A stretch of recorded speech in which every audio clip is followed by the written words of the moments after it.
What's up, guys? Welcome to another episode. Actually, episode number 2 of Mechabuzz. Probably shouldn't say another episode just yet. We're on episode number 2. Joined alongside me is my very good friend Vibe. I forgot to get the name tags. I did a complete rework of how I structured all of this, and I forgot to let everybody know that I'm, of course, with you. Vibe, how's it going, man? Dude, I'm doing good. I'm doing great. How you doing? Yeah, I can't complain. It's been a crazy day, in my opinion, Yeah. or not just crazy. Oh, sorry, not just a crazy day, crazy week of Mechabellum. Huge adjustments, changes. I feel like the meta is constantly changing. Yeah. We're gonna get to all of that this week, or yeah, this week. We got patch updates. We got a little bit of tier listings. One of the I guess more viral things that's going off on Reddit right now is just the tier listings of uh, different units in different categories. So we're going to take a look at that. Of course, we got a Q&A, and we have one more little segment. I found like a board state from Reddit that I want to go over with you, get your thoughts, your ideas, and hopefully we could do a lot more of that. But beforehand, like, how's your week been, man? How's everything? Like, what have you been up to? It's been pretty busy. We've just been doing a lot of like real life adulting tasks, And like today, uh we had to take a stool sample of our cat into the vet, and that was our morning. Just to like make sure he's okay, because he's having some issues. But overall he's pretty good. It's But it, it's been it's oh, it's up. Gojo over there. It's Gojo, yeah. Yeah. But overall, it's been pretty good. Uh, a lot of things are getting done, and the stream's been really fun.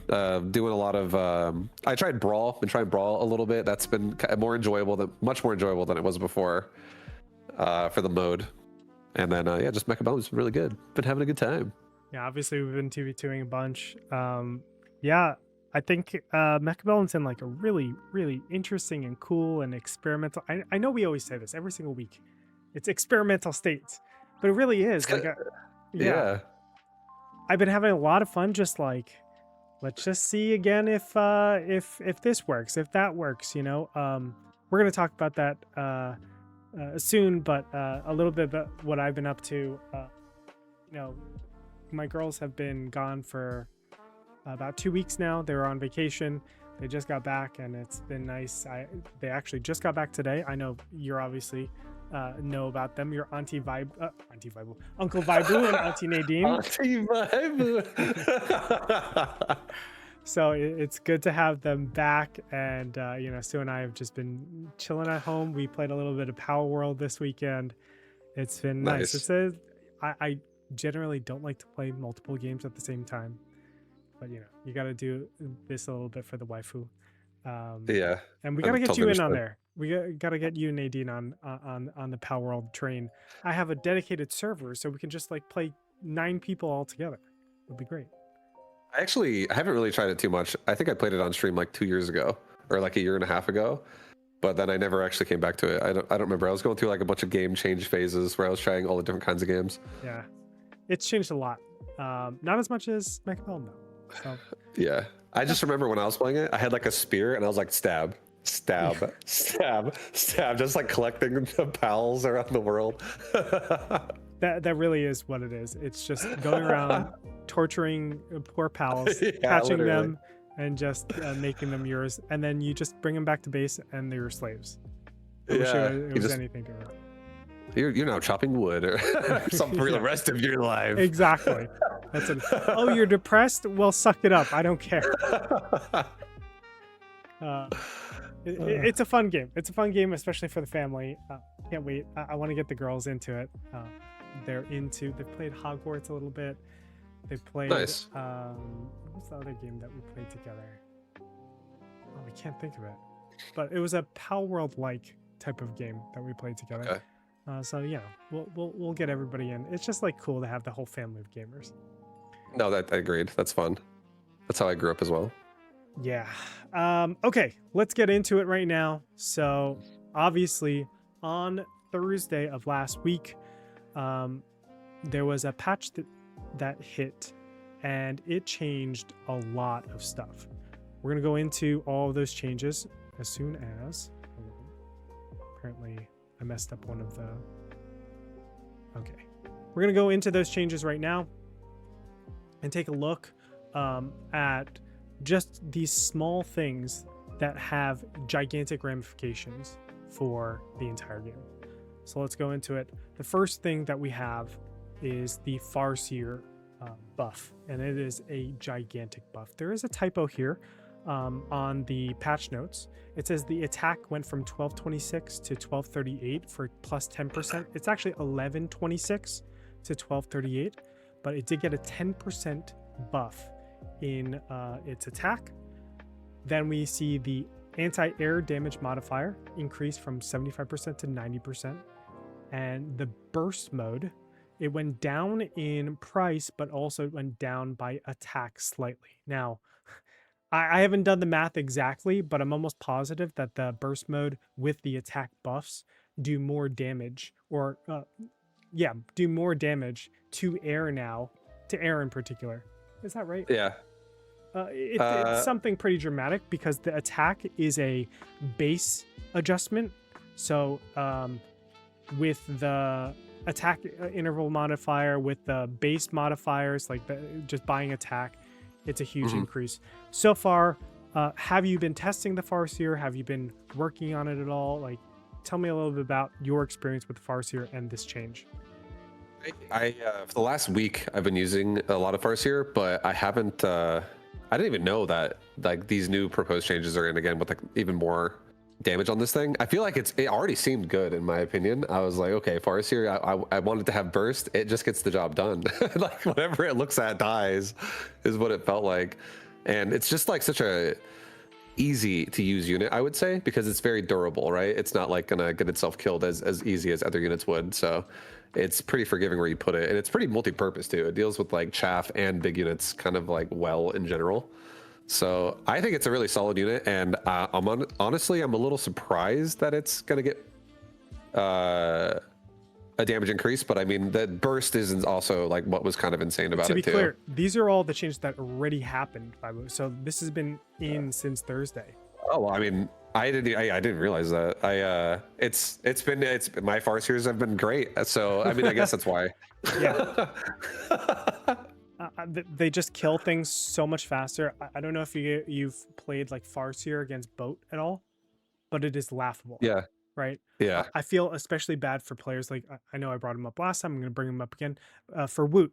Like, he was the boat specialist, and now all of a sudden his boats are just getting... I haven't watched his stream recently, but his boats are getting absolutely obliterated, I'm sure. Like, his playstyle just gets compromised so much.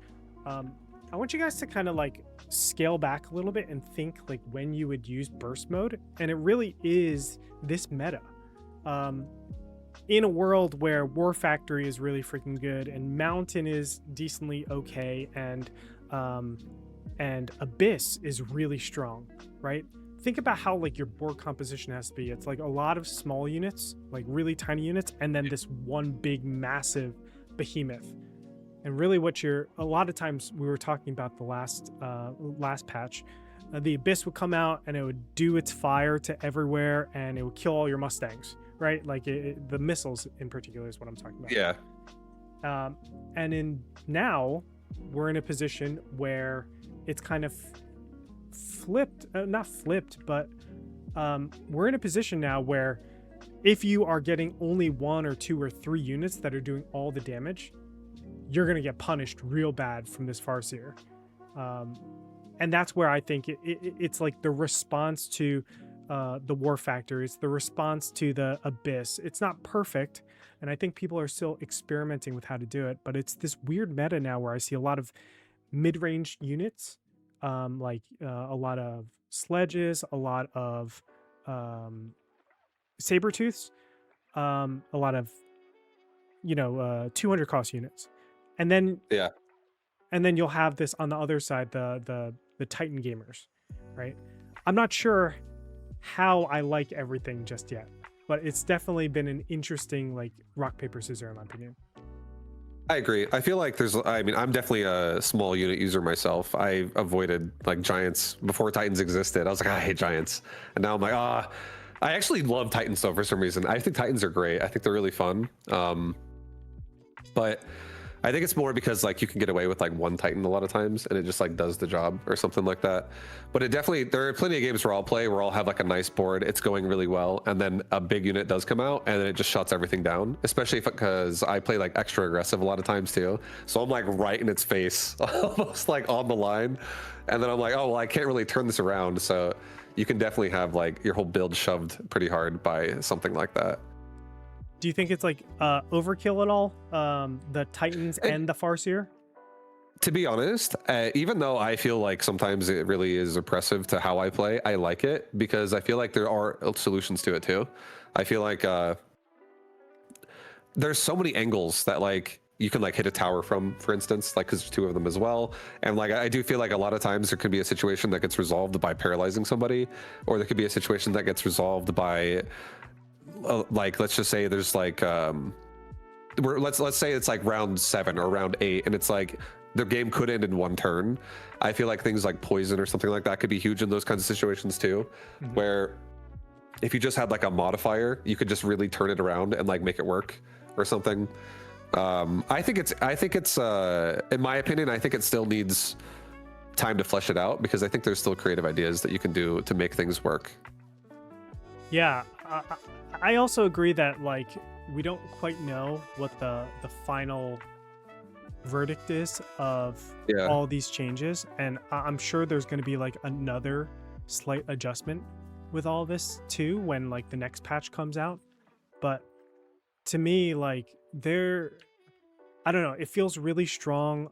You know, I was complaining about how the Wraith was such a huge problem last iteration, and now the Wraith gets like swallowed up super easy by the Farseer. Like it's a really nice response. You can see I just did a test here. Like this is crazy, right? Like just 1.5 shots and the Abyss is almost, you know, like 40% health left. Like it is wild how this change has really drastically changed like how people are dealing with Titan units. It doesn't mean Titan units are bad, like just dead, because Farseers are still quite a long ways to like tech to. But I definitely think that like burst is going to become a lot more important in this meta. Yeah. Do you overall think burst should be changed? Like is there something about burst that you think is like too strong overall, or how do you feel? It's a great question. I do think so. Look, like it's so much damage so fast. Especially with the Farseer, it does like splash on the ground afterwards too. So like it's not like it's like you know, all the damage is just compiled into one bullet. It's like massive, right? Across like it's an AoE at that point. Yeah, exactly. And I don't know how I would change it, but I think there needs to be something that is changed, because again, it just kills things too fast to the point where you invest so much in one thing and then the Farseer could be anywhere, right? Like I could do one turn nonsense. I could do there's so much here. And units are just not doing their job anymore because of that. Yeah, I think I agree, and I think if I were to come up with a change that, like when I watch a Farseer, and if I think something would need to be changed about it, I feel like the thing that feels the most overpowered about it currently is that it bursts, and then before it, like right as it's done bursting, it feels like it's starting another burst really quickly again right after.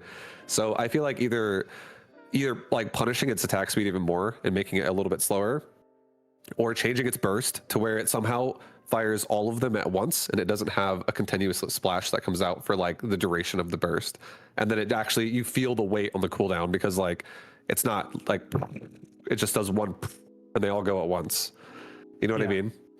So I feel like that could definitely punish its AoE a little bit, where it doesn't just consistently like hit like after the fact, where it like it adds a duration to the attack. It definitely feels like it pops up a lot sooner than I thought it would.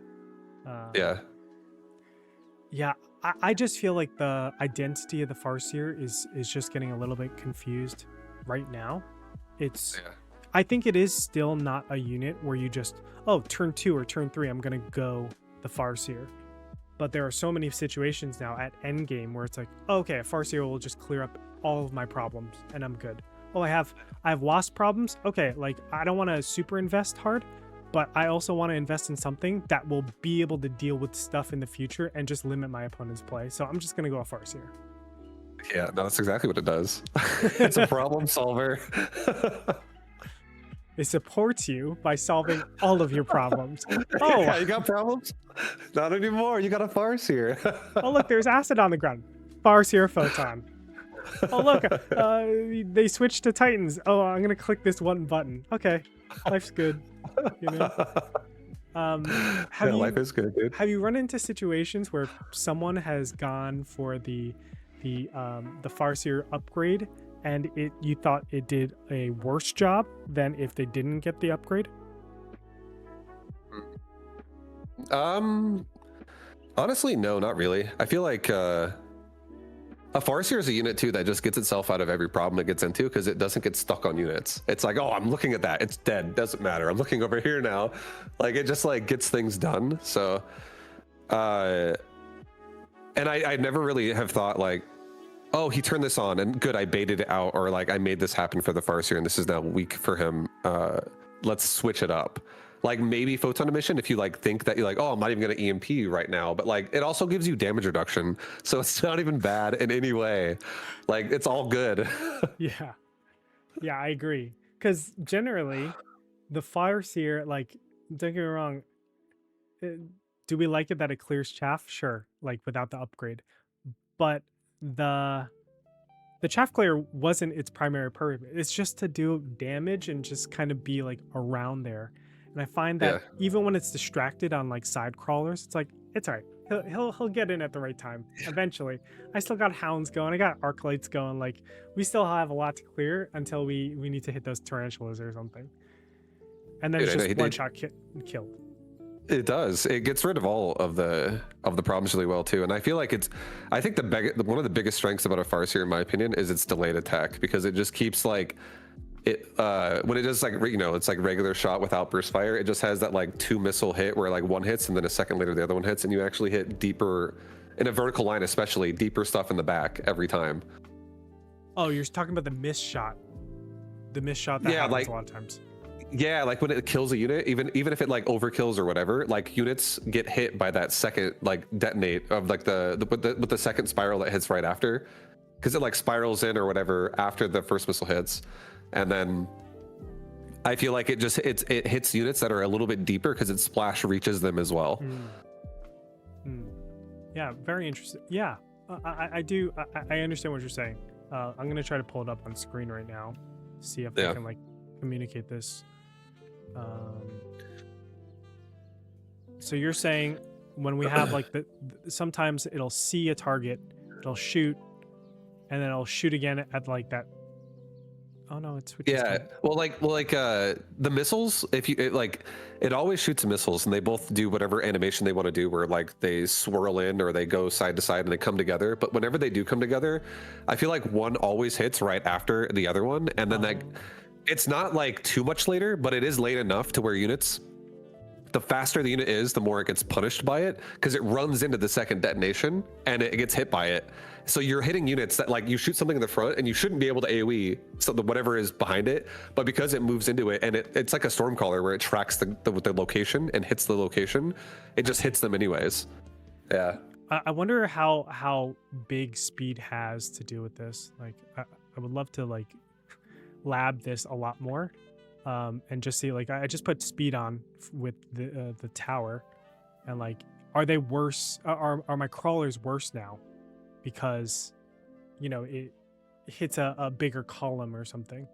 Yeah, I think it could, if it's just Farseer and if it's like that's like your main problem you're running into right there in the board. I would say maybe it does make it worse, because if you're not making it to your target to where you actually have to kill it, but you're just dying in the process.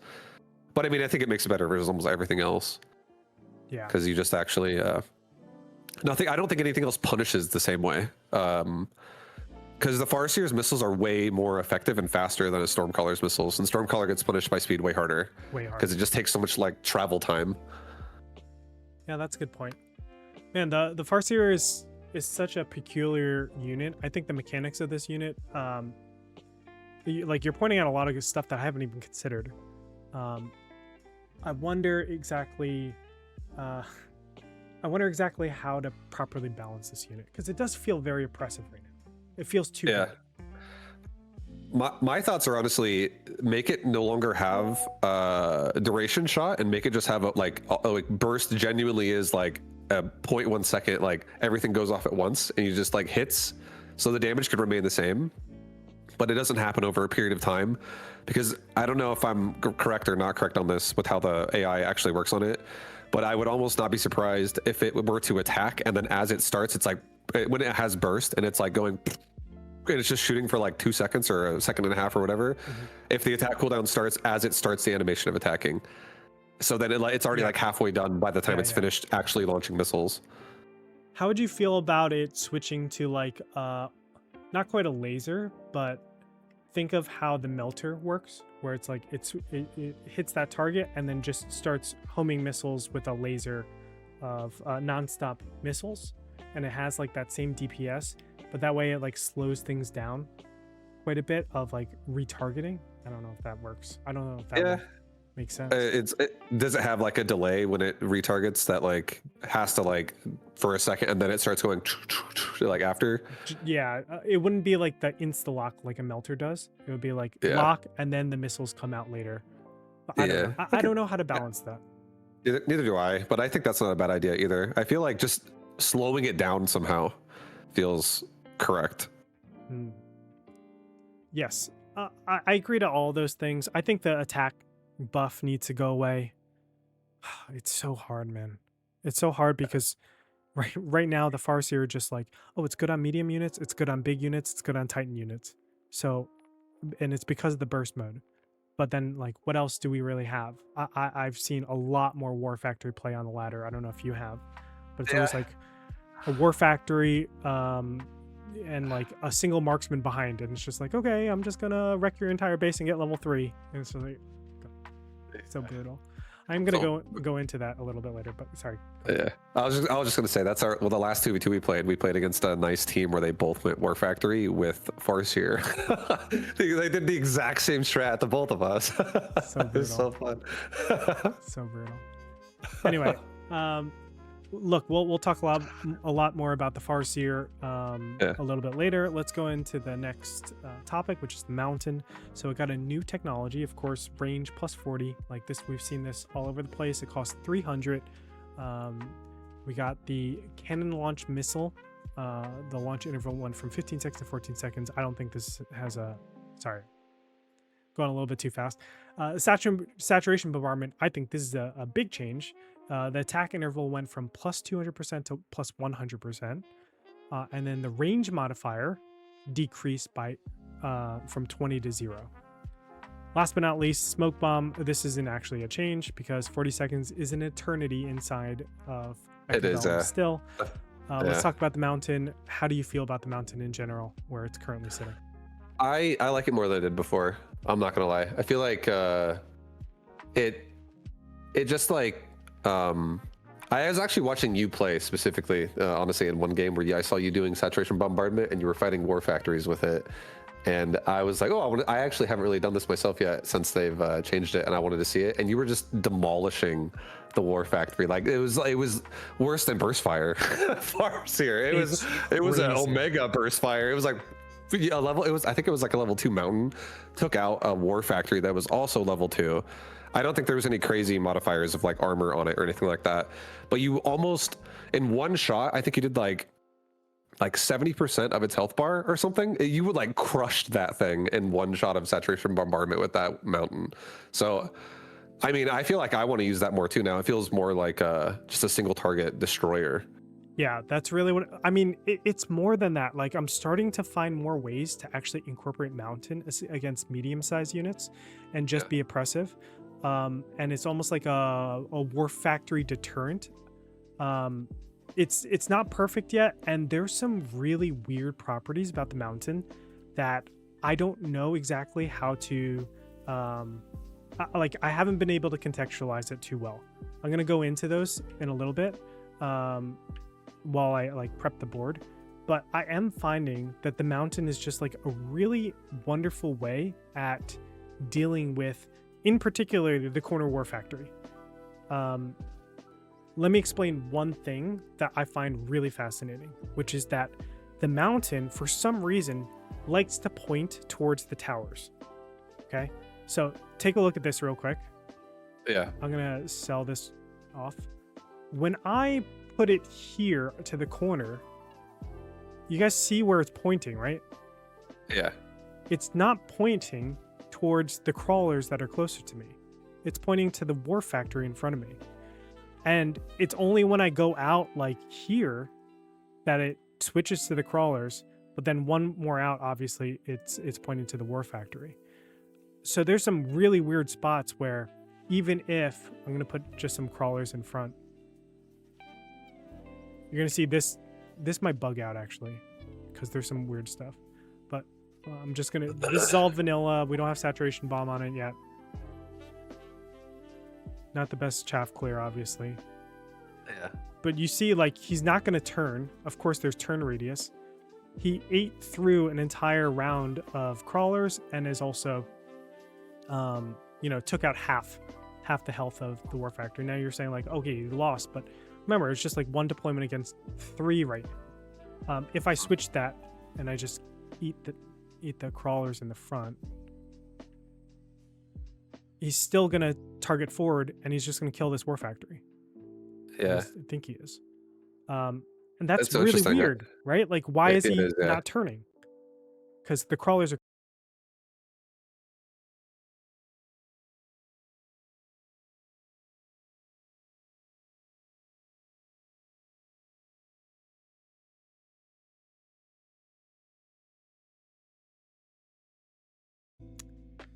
The mountain that, like, I just don't understand the mechanics yet, and I'm trying to understand them. I don't know how he like deals with corner stuff. I wish I like could show you guys really quickly. Sorry, I'm like, you're good. Trying to do multiple things here. Okay. Yeah, no, I was just gonna say that I feel like it made sense for part of it when it's like, if a crawler pack dies and there's like another crawler attacking his side, but he has like the angle to already look at something that's in front of him. And I feel like I see a lot of AI in this game where like when a unit latches onto something, it will latch onto whatever is in its direct field of view already instead of turning. But yeah, I feel like that's so weird how you have crawlers on the side as well. There's no crawlers in the front, and it is closer. The crawlers are literally in your face, but on the side, and he won't turn. I feel like yeah, that's weird. It's like there's like a dead zone on that side or something. It can clearly attack in front of it. It just chooses not to, right? Like, I don't know. I have noticed sometimes where it's like my mountain is attacking something super far away, and there's literally like a steel ball directly on top of it. It's like, what are you doing, man? Just attack the steel ball, and it just dies to that. It's just so brutal. Let me see if I can show the saturation bomb and just how like it honestly just chunks away at this. And you don't have to be so upfront with it. Like you can sit in the back and just chill. But yeah, like I tanked through so much there. Of course I'm gonna die to the crawlers, but like it's supposed to just display like how good of an option I think the mountain is. So when I see that, and I look at things like the saturation bomb bombardment, the attack interval reduced to just basically double. That's a really good sign for me. Obviously, I think that's really good. I didn't really care about the range too much, and they supplemented that with the range tech, the new tech that we have. So that range tech makes it so good. And the main reason for that is because it allows it to just live inside of the meat of your army. Before, it's always on the front line. It gets targeted immediately by like a melter. Yeah. Now with range, it could just sit back comfortably and have other stuff be in front of it. So again, I think mountain is huge here. Yeah, no, that I mean anything like the mountain now gets into like 155 range with like the temporary range turned on the tower as well, and anything that's like 150 plus is definitely, like you said, it's like in the back of your army. It's going to be like, or it's like in the chunk. It's definitely not in the front, so it's way more protected, way harder to latch onto with something else like a melter or something on the opponent's army. Yeah, it's such a it's like an obvious tech to add onto it, and it needed it so badly. So I think a lot of people in the meta have just written off the War Factory as like, okay, it's a garbage unit because they tested a million times, the extended range doesn't do enough damage, yada yada yada. We have to go back to the drawing board and retest this stuff, because I think this has dramatic changes on how you respond to Titans, and potentially, I'm not going to say for sure, but potentially it gives the ability for the mountain to just live inside of your army and just be annoying, to have this asymmetry on sides, or to just make your center really strong, etc. Any closing thoughts about the mountain before we move on to the War Factory?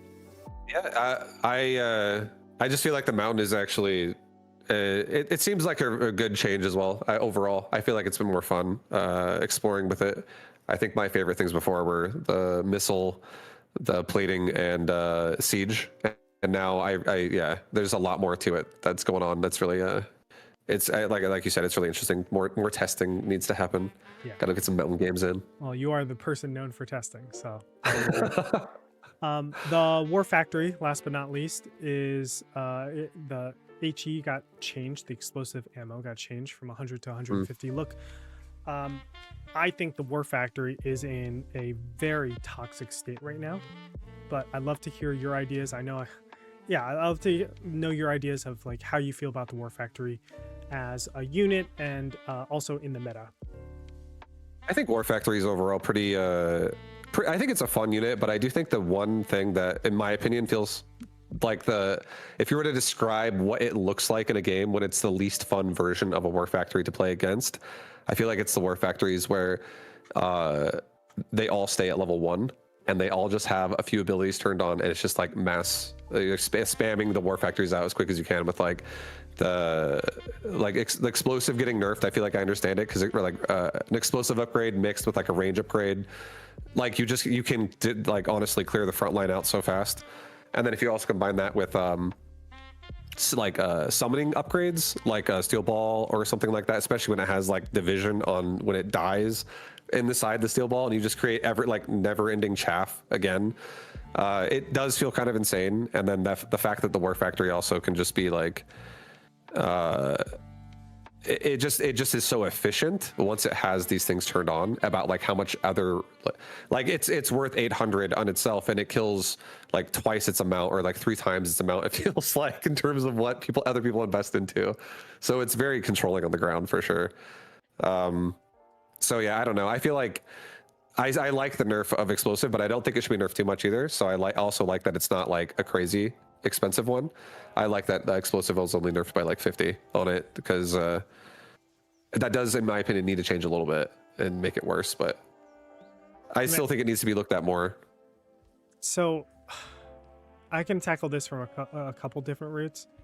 One of the things that's difficult for me is how good explosive is still as like a damage dealer, right? Like, it's not like, okay, to me, when you get high explosive, it should be something very similar to the spider, the tarantula.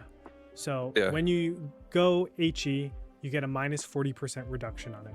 I believe the War Factory is minus 30% for its HE, the high explosives. And because it has such a high base damage, it still is able to clear out, like, once it clears out all the chaff very quickly, and it doesn't matter what chaff you have, it just gets cleared out so fast. It deals with giants relatively well. And I have a slight problem with that, especially when you mix all the upgrades. So I'm gonna give an example right now of we're gonna obviously have like the best upgrades on at home. And if you guys don't know, positioning like this makes it so that all 3 guns shoot, else it's just going to be pointing towards these 2 front ones. and only shooting with the front 2 guns, but by going the third one, I think this one will pop up. There we go. So you see, like, it still deals. I think you're on the patch note screen right now. Oh, my bad. You're good. Let me redo that. All right, so obviously this isn't like a real case. Like, I'm just putting up fortresses so that you guys know how fast it deals with one of the most HP efficient units in the game. We have all 3 of these upgrades on. HE, we have overload, and we have range. This is normally what I see in my games. And what I was saying is, well, we mobile beacon this way because it'll shoot with 3 guns instead of 2 guns. Normally the War Factory just like head plants right into this fortress, and only 2 guns will be shooting these front 2, but now we have 3. But you can see it deals so much damage so fast to one of the biggest HP units in the game. Like, we are only a couple seconds in and all 4 of them are dead. Yeah. So why I go back to this is, what is HE an actual nerf to the damage? Like, it's still able to deal with these giants so easily. What are we doing here?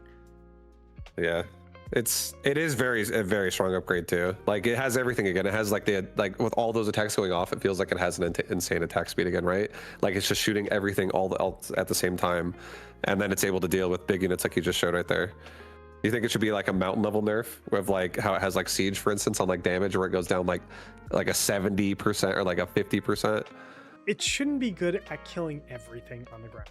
That's my big problem, right? Like, already with the Titan unit as it is, to me, whenever you think of Titan units, like, we're gonna Zerg this unit down because that's what you do against big guys. You surround them and you get the back. There is no back on the War Factory. It's just good. you give it percentage increases, right? It's either shooting with 2 guns, 3 guns, or 4 guns. It's like, oh my god, if I surround it, I'm literally doubling its DPS in some respect. And it's like, holy jeez, like, I got to be careful with that.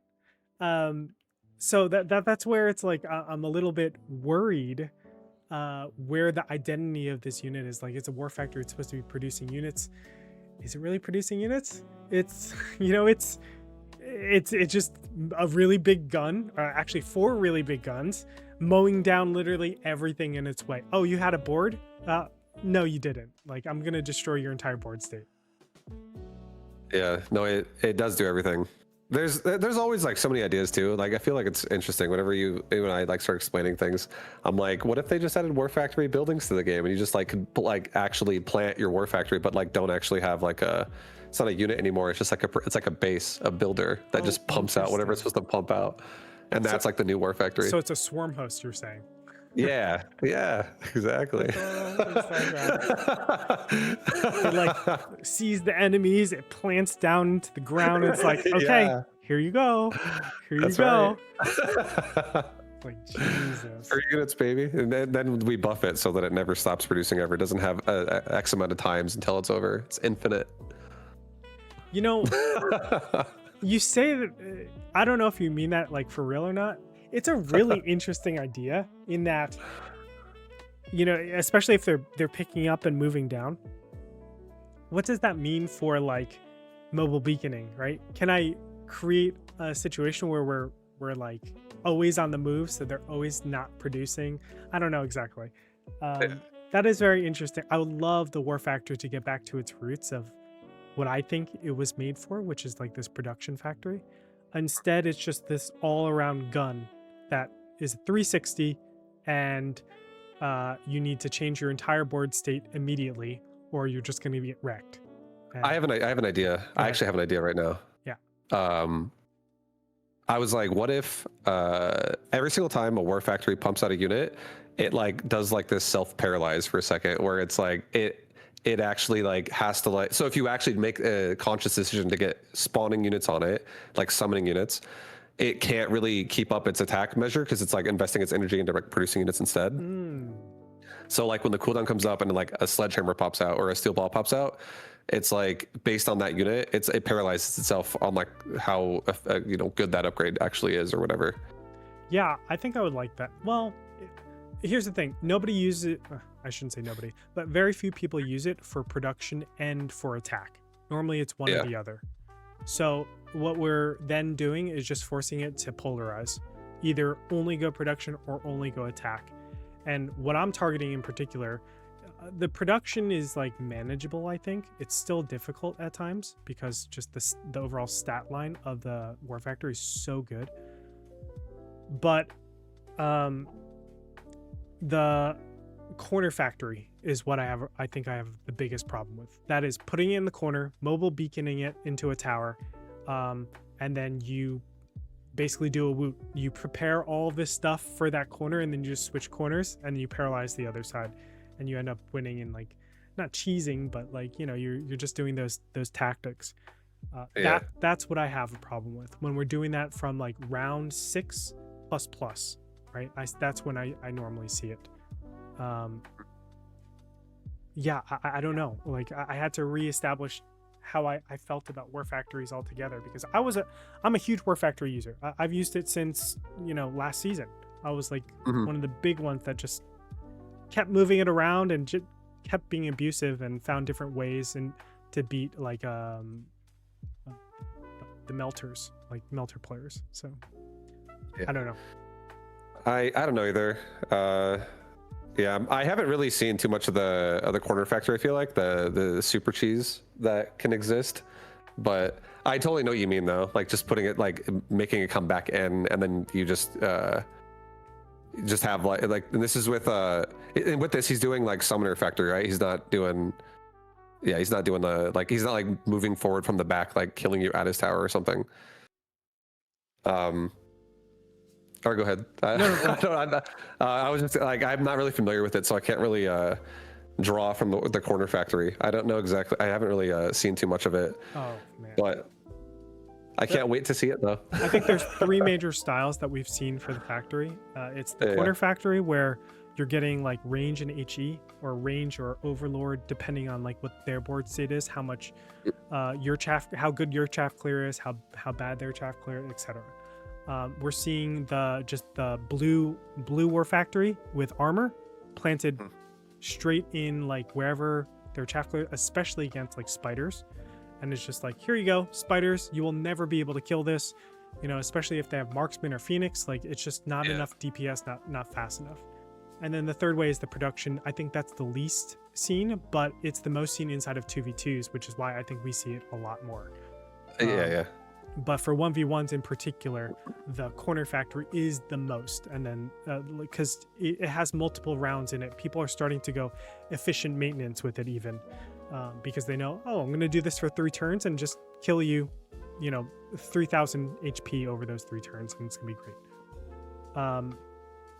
We gotta, I'll show you some replays next time. Maybe I'll bring up some replays, and we can go into it a lot more. Look, I think I don't know if a rework is correct. All I'm doing is like calling attention to how, because it's so powerful, just like the Farseer, because the War Factory is so powerful, meta gets defined around that unit, right? So not only like how you're building the beginning, how you're placing your units, making sure there's enough room for a War Factory to fit into a corner. It is good enough where people aren't able to express themselves nearly as much. And that's why I think that we need to be careful about how we, how the War Factory kind of like progresses from here on out. I agree with that. Shout out. I see a bunch of people new in chat. Apuchi's here. Hi, Apuchi. He says Corner War Factory is my baby, but it is a grotesque baby. He's one of the best in the world. Apuchi definitely knows how good this strat is. I like Corner Factory too at times, but I have to say it's too good, guys. It's too good. We gotta do something about it. All right. Bye, boo. I want to see this grotesque baby at some point, but yes. we gotta look at that for sure. I'll show you. What's going on with this?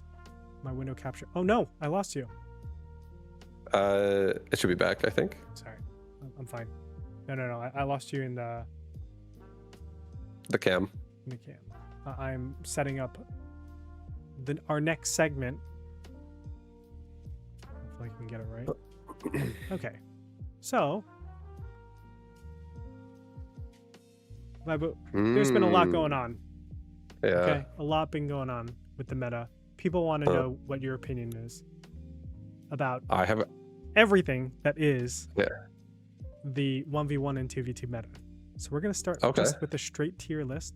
I have one more thing that we're going to go over afterwards, and we're going to kind of like shotgun that stuff. But let's start with just the Crawler and Fang. Let's talk about like where they belong and what tier you think they are and why. Okay, and this is just am I doing like a separate tier list for 1v1 and 2v2, or is this just all inclusive, just tier list for units? All right, well, we can start off with some Crawler. Crawler, I believe, has to be S tier. It's probably my most made unit. It's very, very good. I don't think I use this unit very often for killing things, but there's always opportunities you can find in your games where you can. If your opponent ever like allows you to have access to a squad that could be vulnerable to crawlers or access to their tower, that's great. Crawlers get the job done pretty fast. They hit very respectably hard if they're not getting killed right away. So they're good at that, but the thing they're the best at is saving your bank account. They're good for your wallet in Mechabellum. They're really great at squeezing in when you need something on the board but aren't rich enough to really buy anything besides a crawler. Because a crawler essentially it's like basically buying time, guys. You buy time with crawlers because they protect the rest of your units for more time, and it's amazing at doing it. So crawler definitely S tier. I completely agree. I'll just add to that, like the buying time is such an important, valuable tool in this game, where you just like let your damage cook kind of deal, you know? Just let them keep going, and extending the match or extending the battle is what crawlers do best. Also, Fangs do them pretty well. Do you think they're S tier or A tier? I think they are gonna have to be S tier as well. And you want to know what? I actually think Fang might be in front of a crawler. Bro, actually, you know why? I think the flexibility of a crawler is not as high as the flexibility of a Fang, and the only reason why I say that is because there's more compositions I think Fangs can go with in terms of like all inclusive. When you have like slower moving armies and you really want not just frontline Fangs, not just midline Fangs, but you want some backline Fangs as well. Having a round where you just add some backline Fangs and you're like, these guys will be out in the middle of the field in the next like 25 seconds or 30 seconds from now. And like Vulcan missiles with fire have like dissipated and it's all gone. It's all cleaned up. Right. They're like walking out now and they're like taking Phoenix shots or something like that for your marksman or whatever you have, or your arclights. You know, that's like my arclight special right there. Would you say you buy more crawlers than Fangs? Okay, so if I'm not playing aggressive, yes. If I'm playing like midline, tower line, I honestly buy more Fangs. But if I'm playing like in front of the towers, and I usually tend to like, the line is like right in my face. I play pretty close to the line a lot of the times whenever I do want to play aggressive. At that point, I do think I probably prefer crawlers a lot more. I want to rush. I want to have a unit that can actually get in front of my units. And I absolutely would say crawlers are better there. But I do think playstyles like that are very... after a lot of games on playing that way, I feel like there are certain things that just don't work. So you have to really be specific about what you have and what your opponent has to really feel good about that. And I think crawler shines in moments like that, but I think Fang can shine almost every comp. I believe almost every comp. Like, I love it. I'm like, oh, wasp problem? Let me get those Fangs in there. You got that call down wasp? Not anymore. Like, they're just good. And then barrier is such a good ability on that unit. Being able to waste so much time for so many units, I think barrier is hands down better than loose formation or subterranean blitz. I mean, I think it's just barrier Fang is like the scariest thing ever, man. If you don't have fire, it's godly. I don't know. It's so good.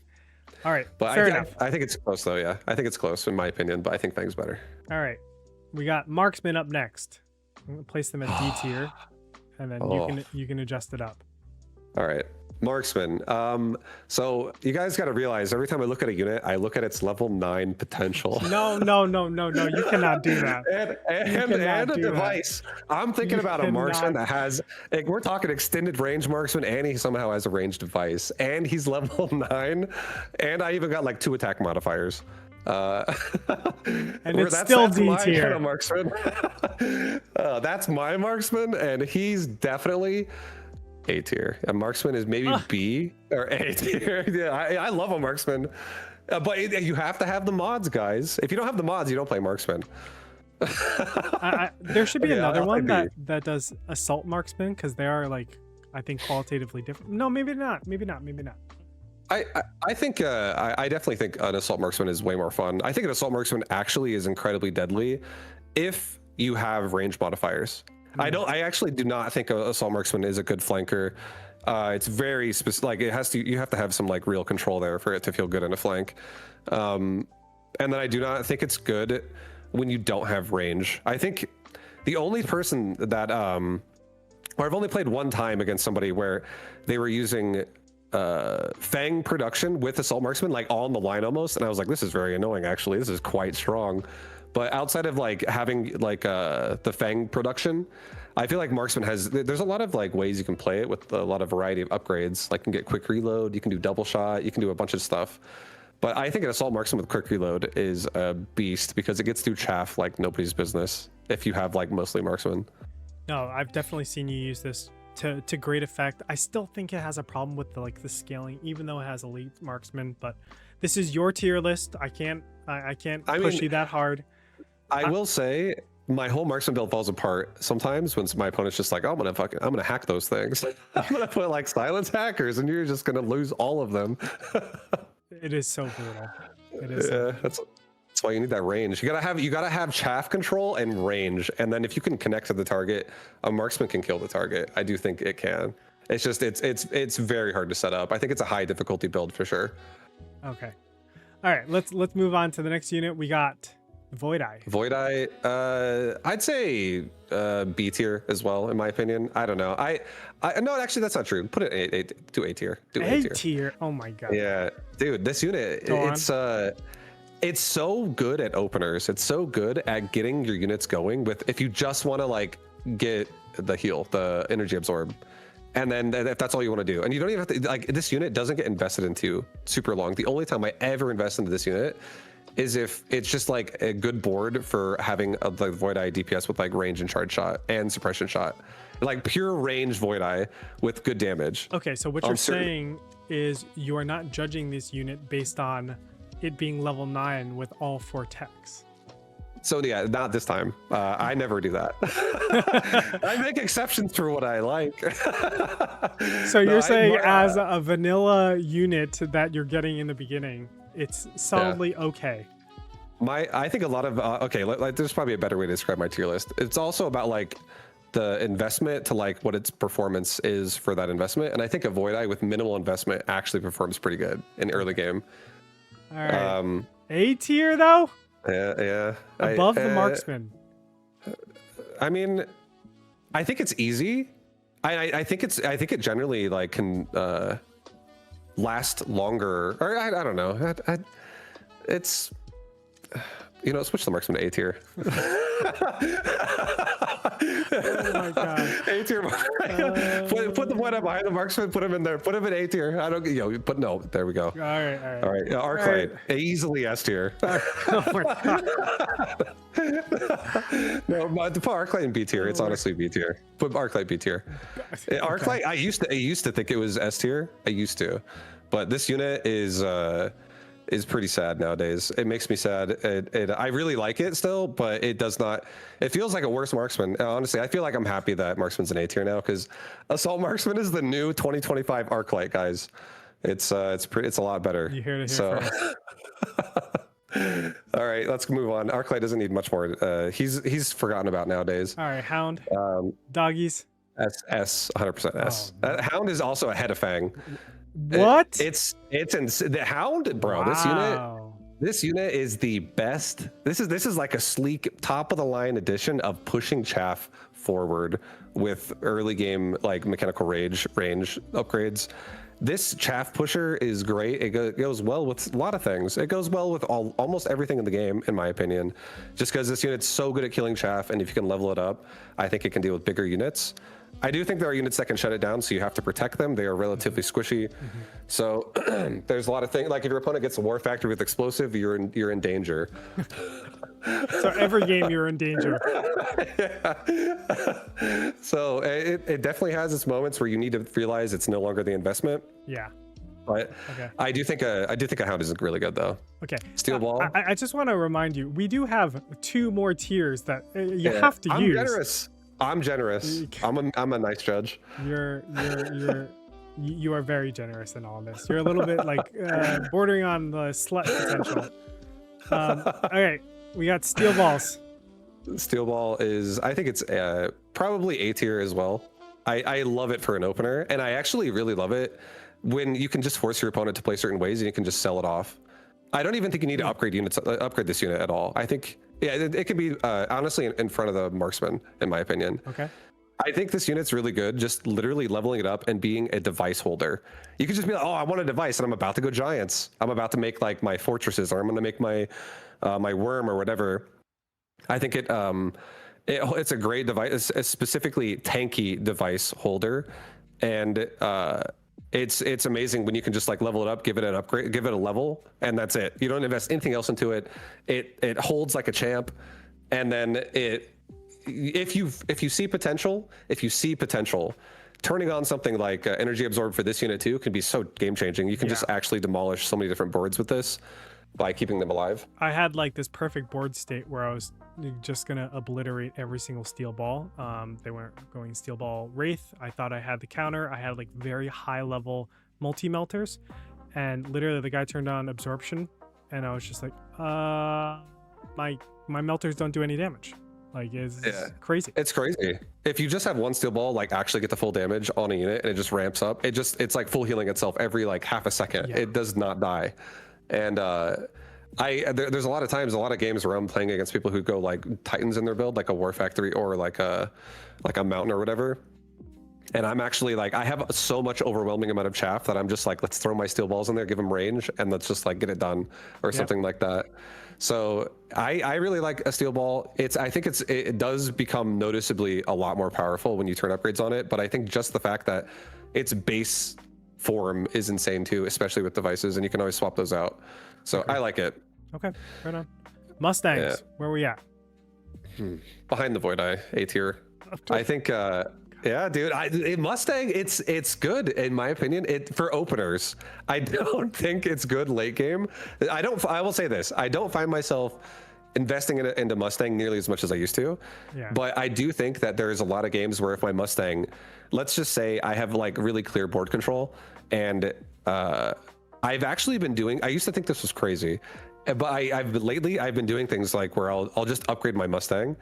And it'll be protected anyways because it's like in the back of my army, because I'm using a lot of crawlers and a lot of like I'm also a Rhino lover, you know. I like my melee units as well. I like Steel Balls, and the Mustangs just like get protected for so long that I do find myself sometimes getting a Mustang to level like 3 or 4 and then deciding, you know what, I'll turn on range because I just got a damage device, and then it just carries the game. It just crushes. It can be so strong. But I do think a Mustang drops off pretty hard. The only time I ever go, I want a Mustang, is if I'm like if I'm losing the air, like specifically to like, let's say my opponent has like Wasp, and I don't have the means to go Wasp myself. I'm like, I'll just go Mustang. It's like a secondary to my Wasp for anti-air versus Wasp specifically, if my opponent is doing Wasp. But outside of that, I never really find myself wanting Mustang. Past like round 6 or round 7, I never really make them. I get them only for Fangs when people are overdoing it in Fangs. Like, they're great at clearing Fangs very, very quickly at that late game stage. But yes, I hear you. Fangs or Mustangs, like, I almost want to put them in situational. And I'm redefining what the tiers are right now, but I think it'll be a good way to kind of come on, Byron.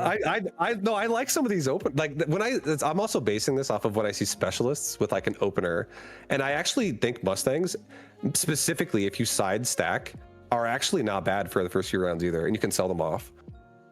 I think they can honestly win some rounds, but they're very susceptible to a lot of things. like AoE Yeah. units, specifically like Arclight, Totally. Tarantula, you know. Fire, etc. Yeah, that's Yeah. such a pain in the butt. All right, All right. well, let's move on. Sledgehammer. Sledge. It's behind Arclight, B tier. Yeah. Maybe even C tier, but I think a Sledgehammer. I do think, again, it reminds me a little bit of a steel ball. I think this unit has power in the early game, just that you can rotate out of just by simply upgrading it and then just abandoning it altogether. There's a lot of upgrades, a lot of different kinds of builds you can run on a Sledgehammer. I think this unit has like very weird niche. It might win a round situation if you turn on certain things like the damage sharing or something like that before your opponent's actually prepared for it. But realistically, I feel like this unit's damage is respectable if you scale it. Like if you get just range and mechanical rage, and even if you have like EMP or armor piercing bullets, and we're talking like you go for a triple or maybe even a quad upgrade on this unit if you really need something that controls the ground. If these things are high level, they can, dude. I know. The sledge can work. I know they can work. Yeah, you know what's great? EMPing a war factory. You know, there was one guy that like went against me. He just started going like round 5, round 6, just like sledges every single turn, and I was like, what is this guy doing? And I was just like chilling. I was like, how do I want to kill him? And I went Abyss of all things. I was like, oh, you know, he's lined up. It's going to be perfect. And somewhere along the line, like, I guess the Abyss only does 1 tick of damage on the sledges. So they were able to tank through my Abyss shots. I was like, wait, he's not dying. And then I saw, oh, wait, he's living and he's regenning. Like, how is this possible? Like, this doesn't make sense. I ended up losing the game because he had like 1 marksman that was able to lock on every single time. You know, I think they have potential. But man, they're really expensive to get up to 4 tech. Oh yeah. It's definitely like, it's a game plan. You're like, every round is like, how am I mixing my sledge investments then? Yeah, definitely. That's why my crawler and my fang are S tier. I'm like, oh man, those are cheap. All right, Stormcaller. I think it should be behind the Sledgehammer in situational. I think this unit, again, great opener. I think this unit is also sometimes it's great as well when you have like I do find myself seeing, like, let's say it's like round 4 and there's like a drop and I see a Stormcaller drop, and they're not level 1 Stormcallers, they're like level 3 or maybe level 2 Stormcallers, and I'm up against someone who has like a bunch of Tarantula and I have Hounds, or it's just like a Stormcaller's wet dream to shoot at medium targets that it could also aren't very fast. So Stormcaller definitely is it does do a lot of damage. It does hit really hard. It has a lot of utility where it can like put fire on the ground. It can EMP things. But I will say a Stormcaller has a lot of easily accessible counters, like just anti-missile in general, and you can just completely turn off a Stormcaller and make it be doing nothing. So I feel like over investing into a Stormcaller is never a good idea, but I think forcing reactions out of your opponent sometimes can be pretty nice. And I think this unit, again, is another unit that performs with no upgrades. You can have 0 upgrades on it, and it just physically has good range and good damage if it connects to its target. Agree.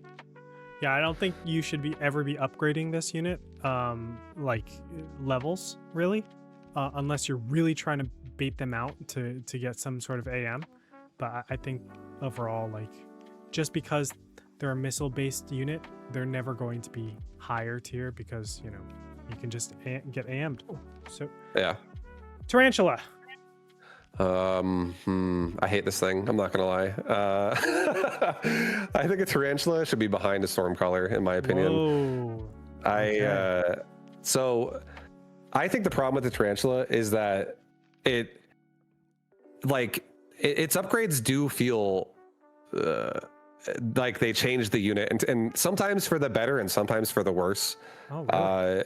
Yeah, like okay, I feel like there can be a game where you have a Tarantula and a Tarantula is currently struggling with chaff, and you're like, all right, I need to get myself some range, I need to get myself some high explosive shots, and then you're now you're suddenly like, oh, I don't have a problem with chaff anymore, and then there's a Sabertooth mixed in that does not die now, and you get stuck on it, and now you have a new problem where you have to solve this new problem of how do I get this unit no longer stuck on stuff because it's just getting stuck on everything.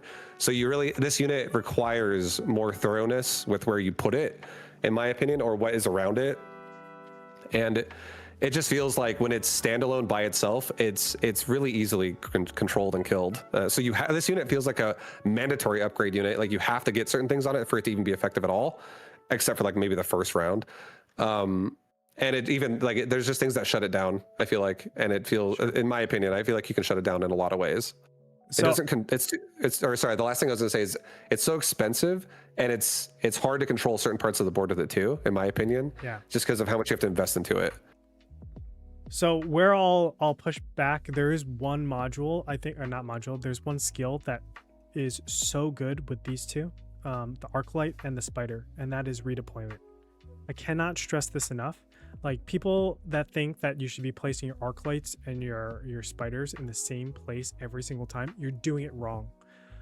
The very easy example is Arclights, if they target the middle hound, they will AoE all 5 of the hounds. If you can get like more head on with these chaff clear units, and I'm not just saying hounds, but like repositioning them all throughout the match, oh my god, they become so high skill, and the positioning makes so much more. You need to like emphasize your positioning so much more when you start realizing how the Arclights and the Spiders are influenced by just the overall board. You can see this with Mag 1. Flower Fairy is one of the best Arclight players, and he still swears by it even when hounds were like even buffed up even more than they are now. And he does phenomenally with just positioning. Like if you actually look, he's not placing his Arclights in the same place every single time. So yeah, I do think like there is a caveat here for the redeployment, but yeah, I think overall it's difficult because you want to use the board as much as possible, and Spiders tend to be pretty expensive right now. So yeah, I agree with the redeployment, by the way. I think redeployment was I was going through redeployment phase for a long time, like just doing almost every game I saw it, and Tarantula was one of the most fun units with that. Yeah, for sure, definitely. All right, Sabers.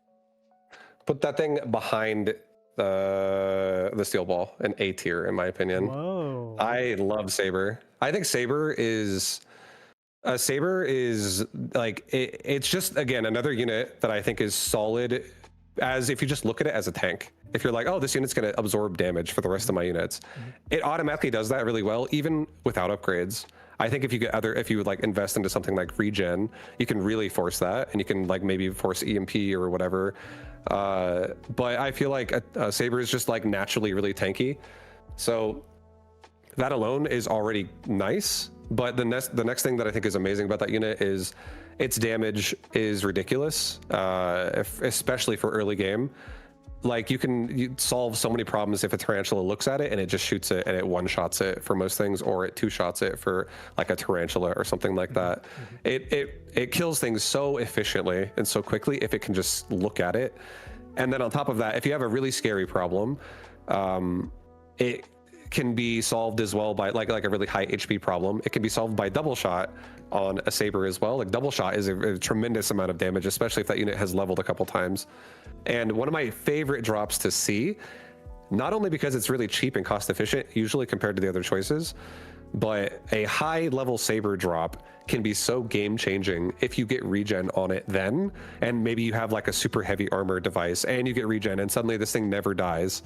Or you have again let's say your guy like, oh my god, there's this giant unit or this Titan unit that's controlling the game on this part of the board. If I put this Saber here that's now level 5 automatically and I give it double shot, that thing's hitting for like 100,000 damage at this point, or roughly. It's going to be around there. It's going to be hitting so hard at that point. It's just a solid unit in my opinion. But I do think it's not like the most amazing unit for everything. Sure. I just think it's a nice unit to weave into your comp. And I actually think something I've been experimenting with is mass produced Sabers. and just getting range on them, just like literally making like 8 of them, and like your push like across the line or whatever, and you just give them range and they stay in the back kind of safe, and they really are so, they're only 100, they're so cheap, and they're like amazing at just actually pumping out great damage as well. I don't think I've ever used that card before. That's just crazy. Yeah. Like that, when you say it, it's like so obvious. So it is a 40% decrease in its base stats for attack and HP, but these things still hit pretty freaking hard. I think it's base damage is like 8k or something like that. Yeah, they still hit harder than a marksman, even with the extended range card. Yeah. Like I think they're doing like 4k or 5k a shot still. That is wild. The one, I mean, with mass produce, it's so fascinating with these 200 cost units, because when you mass produce them, you're cutting it in half, 50%. You're obviously giving the same amount of experience to your opponent, but if you are alive, especially as you're saying with the range, you're still doing the full 200 damage to the player.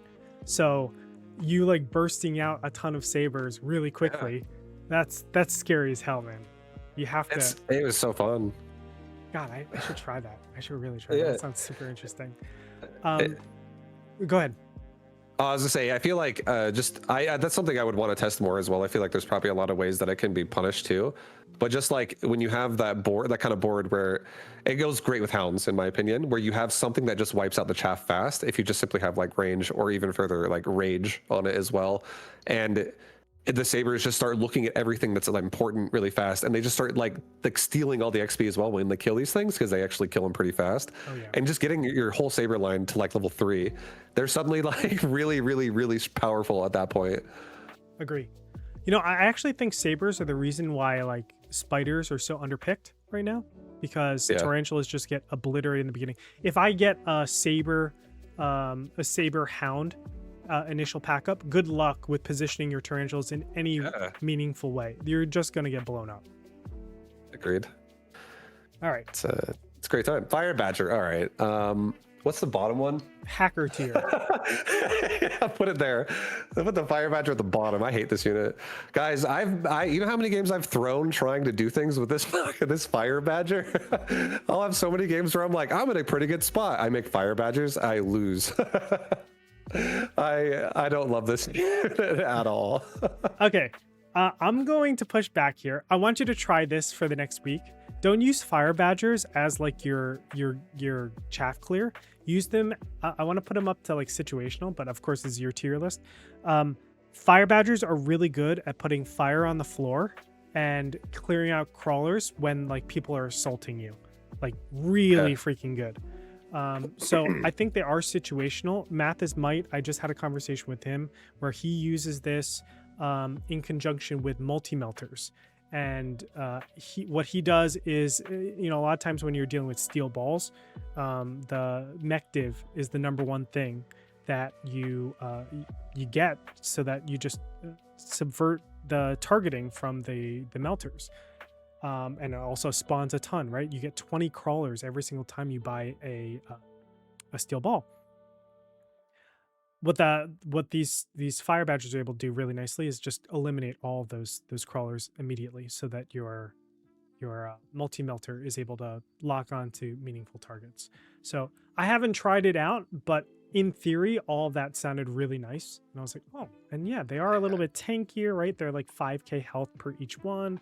So once you get like a level on them, sometimes there's like level 3 Badger drops. That's 45k for one pack. That's not too bad. Yeah.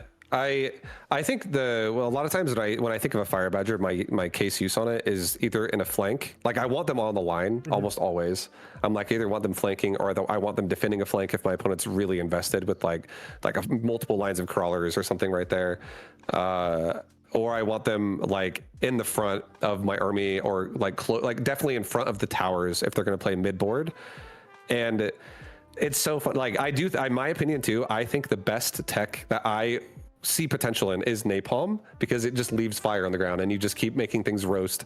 And I've seen other players like Red Scare, for instance, use Fire Badgers to way more success with things like Ignite, and he like kills giant units with them, surprisingly. I don't know if he ever does that like regularly, but I've seen other people do stuff with Fire Badger that I would not consider as like what I would want to do with it. I've tried doing like regen tanking with it. I feel like it's less than 50% making me feel good there. More than 50% making me feel pretty bad about myself. But the worst thing is I feel like one of my favorite things with something that like is going to leave fire on the ground is a mobile beacon. And I don't know. I absolutely hate a Fire Badger on a mobile beacon. It's definitely like its range is not. No, it sucks. It's so bad. I feel like I can't make the plays I want to make with that unit as much. Yeah, I do think it's just like another way to put fire on the ground that's a little bit cheaper, but obviously you can't get it nearly as much. Look, the more we move away from fire, the better I think it is, because I think fire is just a very oppressive tech in general. I agree. It's like, oh, I invested all of this, and then just like a spell is able to clear out everything I worked hard for. That's not a great feeling. So I'm fine with it being in this bottom tier and staying there forever.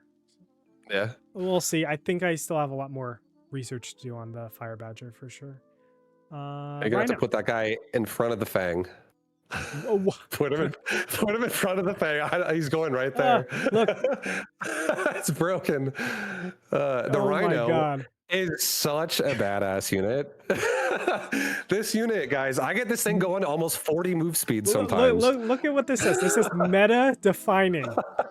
All right, there's not a lot of meta that's being defined here. Yeah, when I play someone, they're going to be rethinking their strat when they're getting paralyzed. You are Vibu, the backbreaker. No, I actually love just having a Rhino that's like, the way I feel like Rhino is a very versatile unit. I feel like there's a lot of ways you can play a Rhino. I do think a Rhino obviously can be shut down in a lot of ways too. My opponent has like, let's say my opponent already has like level 2 sabers on the board, and I'm like, am I about to buy a Rhino here?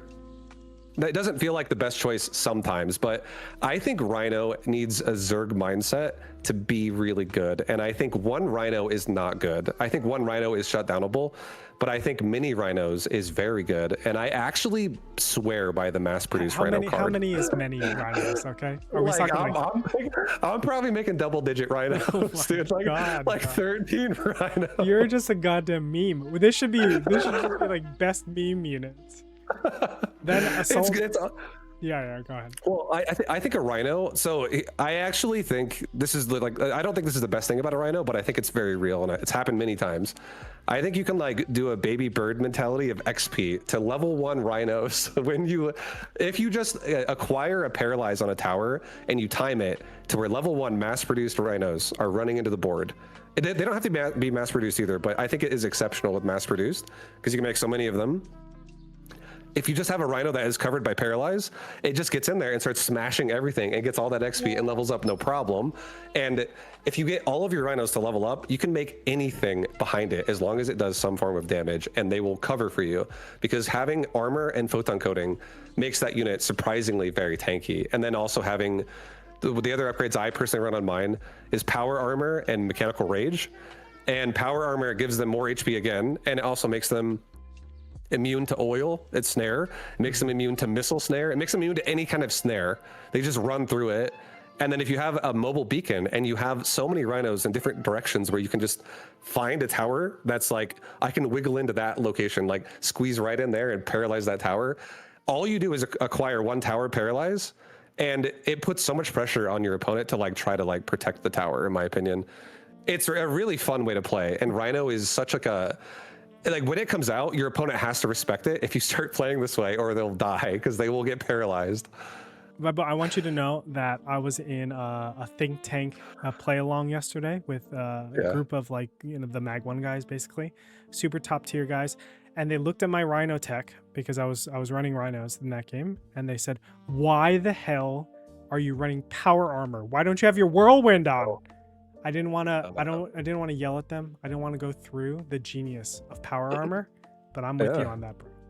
All you got to like it makes flanking missile proof. Like you can just like, if you have any direction that's like in that semicircle around the tower where it's like the top of the board and like the center of the board, or from your perspective, you just have like all these different directions where you can like mobile in, and you can even do like, I'm gonna missile device here and mobile through that direction, or I'm gonna make like a squad here that's pushing chaff quickly, or this area is going to get cleared quickly. I'm going to mobile right through that pocket. Or you can even, if you get double mobile beacons, you can drag things out of the way and go into the pocket you've now created. It's actually such a sick unit. Meta defining, Vibu. Dude, yeah, like once people learn about mobile beacon, it's going to be the top pick. All right, next is next is It's really Wasp. good. Wasp is definitely good. This is my main anti-air unit. I feel like a Wasp, leveled up Wasp is ridiculous. If you have a range, if you have aerial spec, and if you have elite marksman on this unit, holy god, does this unit crush air versus air. It sure does. I feel especially if you get like they nerfed it, unfortunately. I mean, I can see why, but if you also got the improved Wasp card, it was insane with how far it could shoot. It's so good. But I still think this unit is easily A tier in my opinion. I wouldn't say it's S tier, but I think this unit, it's really good. I'd say probably in front of the marksman. I think this unit's really good just for like, you could be like, oh, I want it as chaff. It's actually like great air chaff. There's so many times you could just get barrier on this thing, and it does great. It's all you need. I do think it's very solid with just playing it that way and it's very versatile with so many builds where you can play it that way. But I do think there's plenty of situations where, like for instance, something that people might run into, and they might see it often, but someone who does like a player who plays Wraith and they just go for like range and 8-shot. I feel like Wasp is not someone's first choice if it has no upgrades, because it's just going to fly in and it's going to die. But if you get all of your range enhancements and you also start leveling this thing, you can actually just like outrange the Wraith, and you just start demolishing it out of range while it gets stuck on like whatever's below it, like steel balls or whatever. And then when a Wasp is leveled up, its damage is absurdly good versus air. Like you could have one like level 7 Wasp group or one level 5 Wasp group just demolish like an Abyss or something and do it relatively quickly. It's a very solid unit to put devices on, I feel, like damage devices or range devices. I feel like it's exceptional at that. It's really good air versus air, and I think this unit has also great like aggressive potential with like the fact that it has ground spec as well. Like that spec is absurd as well. I don't run it right now, but I used to run it a lot. Same. And that like mixed with Rhino is crazy good. Super good. You know, it's tough for me. I know this is yours, your tier list, but like sometimes I almost feel like this card Wasp should be up here, only because I think, yeah, if you get it early, you don't even have to like have it on board for a long time. Your opponent has to respond, and there's no 100%. efficient ways to respond to Wasps. Yeah, You know, you're either paying for more, or it's just not enough. The Wasps do more, like contribute more to the fight than not. Do you want to go Mustangs that early? It's like, okay, well, do Mustangs do well against Arclights? Do Mustangs do well against, Hounds, like without upgrades? Do you want to get upgrades for your Mustangs immediately? Like it leads you into a lot of weird spots, and I really, really like Wasps. But I respect it. I mean, I think they are constantly used, and they're strong, and they're in this weird spot where you don't see them every game, but they're a threat, and you always have to be careful about they totally are. Yeah, and I feel like jump drive on this unit is also insane if you play that style too. Yeah.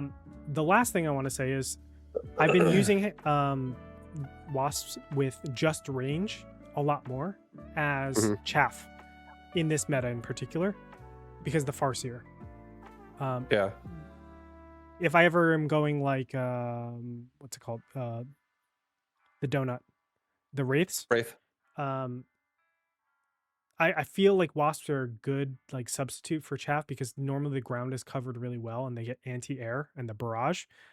You just find where the Wasps split, and they're wasting so many shots on the Wasps, and they stay alive longer because you have range.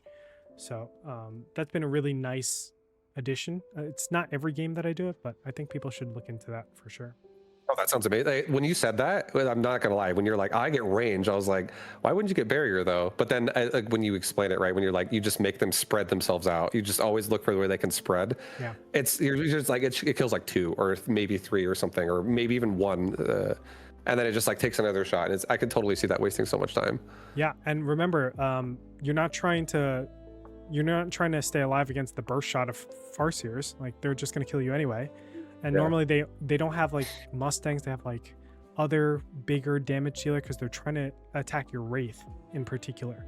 So they have like Marksman. They have, and don't get me wrong, it's good against Marksman, the barrier, but it's not going to be like it doesn't mess up your wasps all too much, right? Like it's not a huge incremental difference. Yeah. All right, Phoenix. Honestly, put this unit behind the crawler. I actually think this unit's ridiculous. Phoenix is just like like in my opinion, it's just like a really heavy duty range unit with base. It's always going to be in a somewhat respectably safe back position. Its damage is absurdly good. You get 2 of them. Its attack speed is not too bad. Like this unit can actually pump out very respectable damage, and if you really want more, you can really get more too with how much you can you can just turn on charge shot, and this unit just crushes everything. And then I feel like there's a lot of this unit, again, it has so much flexibility with how many upgrades you can run on it in terms of just like different styles. Like you can play like quantum reassembly styles where you outlast somebody that has very abusable forms of anti-air, or you can go for like super extreme forms of range with like elite marksman and also range. You can get like barrier tech on this unit. You can jump drive it around. It can make so many plays because it can basically 2 of them together at level 1 can just burst a tower in one shot together.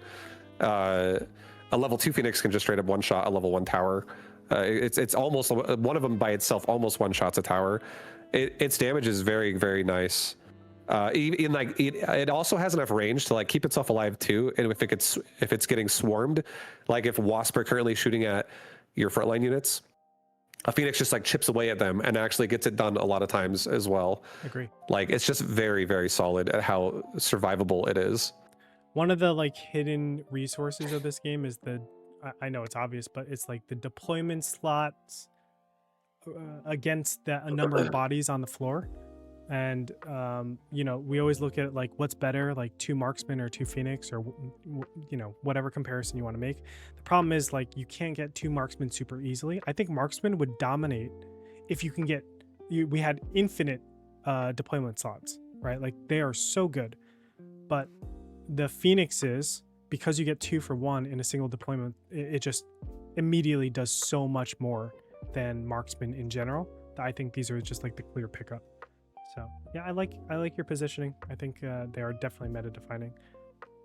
Phantom Ray. I'd say put it in front of the Void Eye in A tier. I think it's a good unit, but I think this unit's weird again in terms of I don't actually like over investing into this unit, but I think it's amazing again base. Like almost every time I get a Phantom Ray, especially if it's like a drop, and it's very common when you see Phantom Ray drops in this game. I feel like it's literally like 40% of the time. You see it all the time.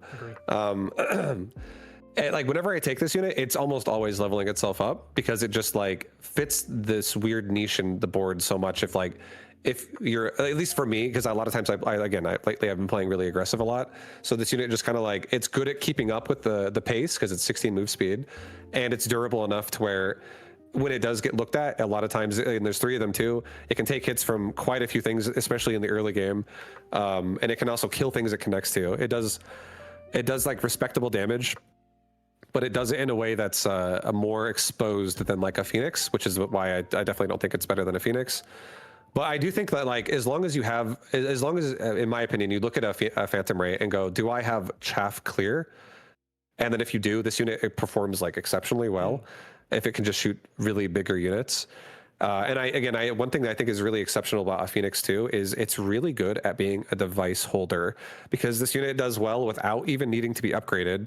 And if you put like an absorb module on it, or if you put like a armor mod or like a HP mod on it, put a damage mod on it, I feel like it's a versatile excuse me, it's just a versatile unit that can fill a lot of roles, because its base health also is kind of tanky compared to like other air units that are like of the same cost. So I like it overall. I feel like it's a good unit, but I don't think it's better. Whenever I see people going Phantom Ray, I do think, oh, Phoenix and Wasp both of those could kill this thing. So We should get the Ray Spammer on here and let him, give us his thoughts about where this unit fits into the meta. Maybe we'll have him on one day, see what he's up to. But yeah, I think it's Phantom Ray is such a weird unit. Sometimes I see people mass it and it's like, oh, this is terrible, and then I lose. Yeah. It's like, wait, it's a damage unit now, and then obviously like I look back on it, maybe the responses weren't perfect, but still like it surprises me continuously. One, how like tanky it can be if you want to armor it, or if like you want to go stealth mode, or if you want to go damage. Like there's so many ways to play this unit. So I think I personally don't put it here, but I've seen your playstyle and it's like very all over the place, and you're very creative with how you use your Phantom Rays. So one of my favorite things about a Phantom Ray is flanking with it, honestly. Yeah. I love putting it in the flank. It's so good at that compared to the other air units a lot of times. Totally. Phantom Ray plus Typhoon. Oh my goodness. That combination is unreal. Yeah. All right. Next is our Wraith. I feel like this unit's good, but I feel like it requires investment. I would say put it probably in the bottom of A tier, or put it ahead of like Mustang for sure. Maybe ahead of Void Eye. I think it's better than Void Eye too. Okay. Maybe, you know what? Can I actually drop Void Eye and Mustang down to B? You sure can. Yeah, put him. Put it in, maybe behind the Arclight. Actually, I'll respect the Arclight a little bit, and then put the Mustang behind the Arclight too. Just put the Arclight in front, and I'll be happy with that. Yeah. I kind of almost want to move the Arclight up, but it's okay. He he disappoints me a lot nowadays. The UI is wigging out right now. No, you're fine. All right, so it's good. The Wraith, I think the Wraith is definitely good if it gets rolling, and if it starts like acquiring momentum and getting levels, or if the RNG is in your favor and you're getting devices that are just obnoxious on this unit. I think a Wraith is a great device holder as a unit. Its damage is surprisingly very good when it gets 8 shot, because all 8 of those shots can hit one target, and it ramps up pretty fast.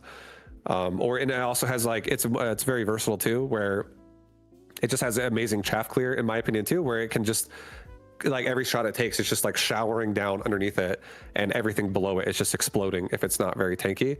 So I feel like it's definitely something you have to respect when your opponent is starting to play that style. Otherwise, you could get run over by it. But I think a Wraith's weakness is if you can just target it with a handful of units in this game, you could just annihilate it. Certain techs in this game really shut it down, like anti-air specs can really shut it down for a lot of different units. Just any form of damage can really shut it down, because this unit is not that fast and its range is mediocre. So it has to really be covered to be good. But if it is covered, and if you're able to keep like the momentum going on it, then I think it's still a really, really strong unit. I would love to test more. You gave me a great idea of like what Wraiths are bad at is their speed. So they want to be on the line. I've always been trying to attack the Wraith or defend against the Wraith, like use anti-air, try to make sure I get like a connection on it, and then go from there. What if I just don't defend that side and then make it like force it to like not keep up with its units, So maybe I have that circle almost. There's one way. I think one of the most weird ways I played Wraith one time was my opponent was doing a style where they're stacking one side, I stacked the side, we missed each other, and then I took a Wraith and I took a Crawler and I just mobile beacon and leveled the tower. And I'm like, follow me with the Wraith. And then like, that's cool. You can actually run behind the tower and like avoid air as well if you want to like move it that way too. And it felt like interesting, but still, I don't know. I feel like other units can definitely be more controlling in that weird way. I think it can be very situational. It's not like, oh, I see a Wraith, I'm going to pick it, but it definitely forces your opponent to play a different play style. And especially now with like the Farseer buffs, like exactly. Last week I would have said like it might be in S tier, high A tier, but now it's definitely moved down quite a couple notches. Speaking of which, we have our Farseer next. Where in S tier do you want to put this? I think it should honestly go behind the Phoenix. I think it is really good. But I think that, in my opinion, like, I don't know.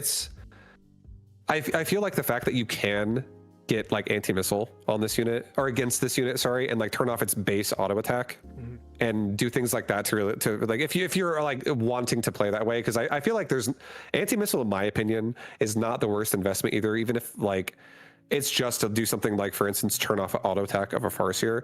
If you're playing aggressive and you also want to turn off like AMDs, like missile devices that are going to drop on you on the line and really open up your army as well, you can like kill two birds with one stone there and remain aggressive while also turning off the Farseer.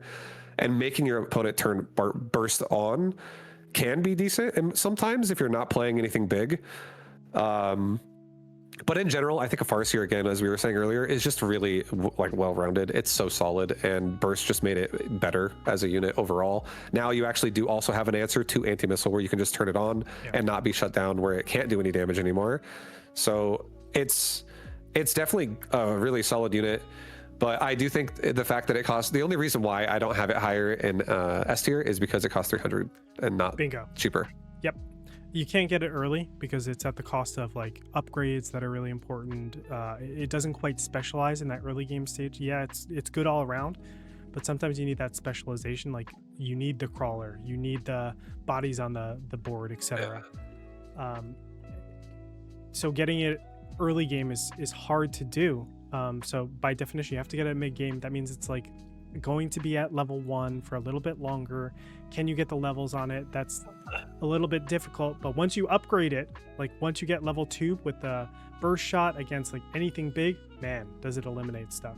So yeah, I'm with you on that. I think it is meta defining, but that's why, like, in relation to like the Phoenix, why don't I get Farseers instead of Phoenix? Like they, Farseers do a little bit more AoE. They can still deal with the air. It's because of the cost. I think you hit the nail on the head with that one. Yeah, for sure. Okay. Scorpion. Oh yeah, that one. I think that one goes behind the Wraith in A. I think it's a good unit, but I don't think it's the greatest unit. I think this unit.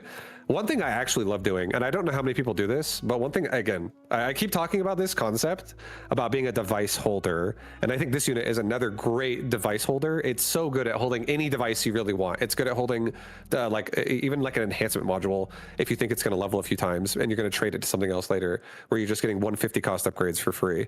I feel like it's durable, it's tanky, and it does really good damage, and it really shuts down certain playstyles. I think one in particular, like if someone's playing like a steel ball playstyle, for instance, you can just shut that down right away. If someone's playing like Typhoons, I feel like it can also do decent versus Typhoons. It definitely forces things out of them. This unit forces reactions, because if you don't react to it, it will explode a lot of your units all in one shot. I also think this unit is surprisingly insane with a mobile beacon. I think this unit is absurd, dude. Your opponents, guys, listen to me right now. If your opponents are pushing you and you're like, man, these steel balls keep pushing this tower, try putting a Scorpion on mobile beacon and running away and watch all the balls die. Steel balls would do so terribly with dealing with moving targets. So I know they're as bad as Phoenixes. Worse. It's pretty bad. Yeah, they just like start attacking. They do not get any time to ramp up, and then they stop attacking, move forward, do it again, and they're doing almost no damage. But I think a Scorpion has, again, it's got a really interesting range of upgrades. I think Poison is something I like, but I don't think it's meta defining, because there's answers to it, and people can also predict you're going to do it if like they're vulnerable to it. But I do think the fact that it exists is a powerful option. It can be something that can be like, oh, you haven't had Scorpions yet, and now suddenly you do, and now you have Poison. It could be kind of crazy that way. It can definitely change around pretty hard if you use it the right way. But I think the fact that this unit has like really good range, it can be hard to kill. And it just like, every time it shoots, you really feel it, as long as it's not hitting like a stray crawler or something. Its attack speed is mediocre. It could be better. I haven't really loved Siege. I wanted to like Siege on this unit so much, but I really don't like it as much as the other techs. But one thing I love on this unit that I surprisingly did not expect to love, but I really do love it now, because there's a lot of games where you'll have like, do you want to take these options or this one level 2 Scorpion? It's a lot of times you get like a Scorpion, and whenever I see those, I get really excited, because if you get regen, and if you see your opponent doesn't have a lot of burst, not like if you think that like the Scorpion can withstand it, and even if your opponent, there's a lot of times where I've genuinely fought someone else having a Scorpion, and I have a Scorpion, and I have regen, and I out regen their damage, especially if they don't run double shot. Like, it's kind of, it feel like there's just moments where I feel like the Scorpion can be a tank for, and I feel like this lasts up until probably like a Titan unit comes into play, or something like that, something bigger that's just going to annihilate it. But it can definitely control rounds early, in my opinion. And again, I think it's a great unit that doesn't even necessarily need to be upgraded, just instead leveled for it to be like still very dominant in moments that it can be. I don't want you to sleep on the armor on this unit though too. Like, sometimes you get those level 2 Scorps, and you need a tank, and I believe it gives like 50% HP, and it only costs 150 for the armor. Yeah. So it's super good. It's kind of wild, man. Like, because a lot of times how you deal with Scorpions is just like have Mustangs, right? And then it's just like it doesn't know what to shoot at, can't find its like big target. Yeah, it keeps you like safe against a lot of that nonsense. Like it extends the match, right? It extends the battle. So yeah, I definitely think there's some upgrades on this baby that makes it super good on drops. But yeah, I like your placement. Typhoons. I would say if we're talking about having fun, it goes S tier, almost the Rhino spot. But if we're talking about actual practical use, I think this unit, okay, this is my thoughts on a Typhoon. This is just, all my testing has led to this. I think it should go probably in, I want to say ahead of the Arclight. I want to put it ahead of the Arclight. Okay. And I think if you get in rounds 1 or 2, if you have a damage device already, and you like the one that does like 70% more damage, it's just something that you can afford that's like cheap, and it really does ramp up the damage. It makes Typhoon build go up a whole tier, like, or maybe even like into S tier almost, where it just becomes a different unit, because all you need is, in my opinion, all you need is one Typhoon that sets off like a chain reaction for the rest of the Typhoons. And all that one Typhoon needs to do is push its quadrant to the tower, paralyze the tower, and then everyone else farms. And every Typhoon can be strong if it levels up, but no Typhoons will level up if none of them are able to get through. But a damage device really makes one particular Typhoon with rage and just that damage modifier. It chunks through the things even with armor at that point. Like I had mini games where my Typhoon's pushing like over 1,000 damage on a Typhoon with the damage device. And it just, anything it looks at is just deleted. Wow. It just annihilates. And then its tech overall is pretty interesting too. Like barrier, surprisingly annoying when you have a lot of Typhoons. It just is like you'll be going up against Scorpion, and like you'll have Typhoons running into a fight. The Scorpion shoots, and it only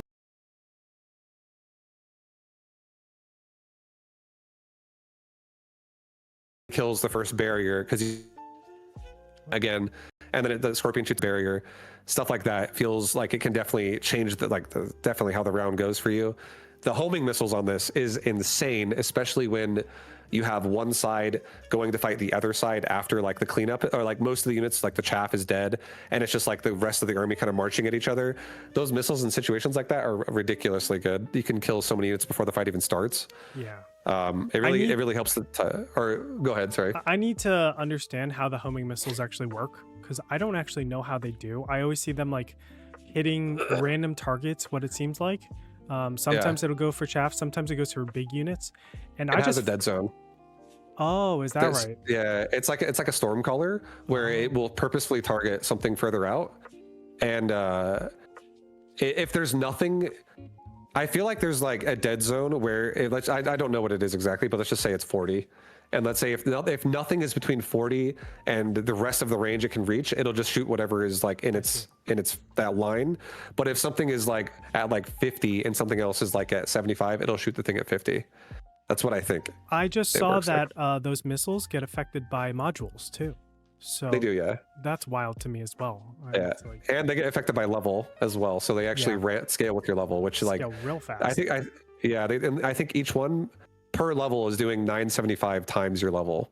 So I think that's what it is. It's a lot though. It's very noticeable. Like I've definitely like one-shot melters and stuff with it. And it's wild. It's pretty powerful. I gotta use that more. Yeah, and then I feel like just the one thing that's really nice too is I feel like a good Typhoon is a leveled Typhoon, and the fact that it has aerial spec and mechanical rage is 2 modifiers of damage that it can have versus air. So if your opponent's ever playing air styles, not only can you reach them better, but like if you level it up, if your Typhoons are going up and you have damage modifiers, they really chunk out. Even like I feel like my Typhoons can easily even kill like an Abyss, as long as they're not getting shot at by the Abyss right away, because an Abyss can also like one shot a Typhoon if it's a higher level as well. Yeah, it's so weird. Like Typhoons, I think we've all been there where it's just like a Typhoon is locked onto a target. And it's like, are you actually doing damage? Like, what are you doing with your life? Yeah. And then you get other situations where it's like, oh my God, this thing is the most overpowered thing ever. It's like, you get that huge range of Typhoons being effective. I overall agree with your rating here. Makes a lot of sense. Your Vulcan, where are we putting this? I don't know about you, but I never use Vulcan unless it's a drop. Like I hate the only time I ever really use it is if I'm like, I could cheese you right now with like incendiary bombs or oil, and I'm like, let's just have this round go really crazy into fire. But other than that, I really hate it. I really don't like a Vulcan. I feel like it's such a big investment, and the only kind of Vulcan personally I like investing into if I plan on keeping it for multiple rounds is range and scorching fire. So you have like just a Vulcan that actually does damage and it can like get through targets, and then maybe like ignite as well if you're like fighting something big and you're like, okay, I want the Vulcan to not be useless when it's shooting a war factory or something like that. I don't love it. It's way too expensive. I feel like it's one of the units that in the past that is way too overused, and I have like a stigma with it where I'm like, screw this, I hate this unit. It was the bane of Arclight's existence. Yeah, dude. And like, it's all this guy's doing a Vulcan build again. Here comes the marksman with it. It's just, I don't know. I think it definitely is totally, it can be amazing if it's used in a board where it's like your main form of clear and it's doing it. But I really don't like it. I also don't like that, like, if your opponent realizes you're overinvesting into Vulcan, they can just rotate their board into something else. Like so you have so many options now too. You can be like, oh, we're going Abyss. We're going for something really heavy into air. It's just, I don't know. I'd say maybe put it actually behind the Mustang. I'll put it up into B tier, but I still don't like it. I don't really like the Vulcan. Yeah, I'm with you, man. I agree with the text. Like, obviously, best partner can be used, and you can do that that marksman, Exodia combo. But it's hard to get there. The more I've like really studied in the past couple of weeks, the more I realize like, oh man, it's so rigid. It puts you down a very specific path, and then what your opponent can do constantly is just like tech switch, so you can never actually get levels on this Vulcan, and when you do, it's at the cost of the entire round. So it's like you will only have one round for a long time to guess what your opponent is going to do. And if you don't guess the right cheese, you're just going to die. Like, you don't have that much HP left. Yeah. It's been... I agree. Yeah. All right. Melter. I think Melter's A tier. I think it's good, actually. I think Melter's probably... put it behind the Marksman, maybe in front of the Phantom Ray. I think a Melter is a good unit. I think I hate the fact that it costs what it costs in terms of like me playing it. I'm always like, oh, Melter, ugh, it's too expensive for me. I'm not like, then also the last thing I want to do is make like 5 Melters across my line, because then all you're doing is Melters at that point.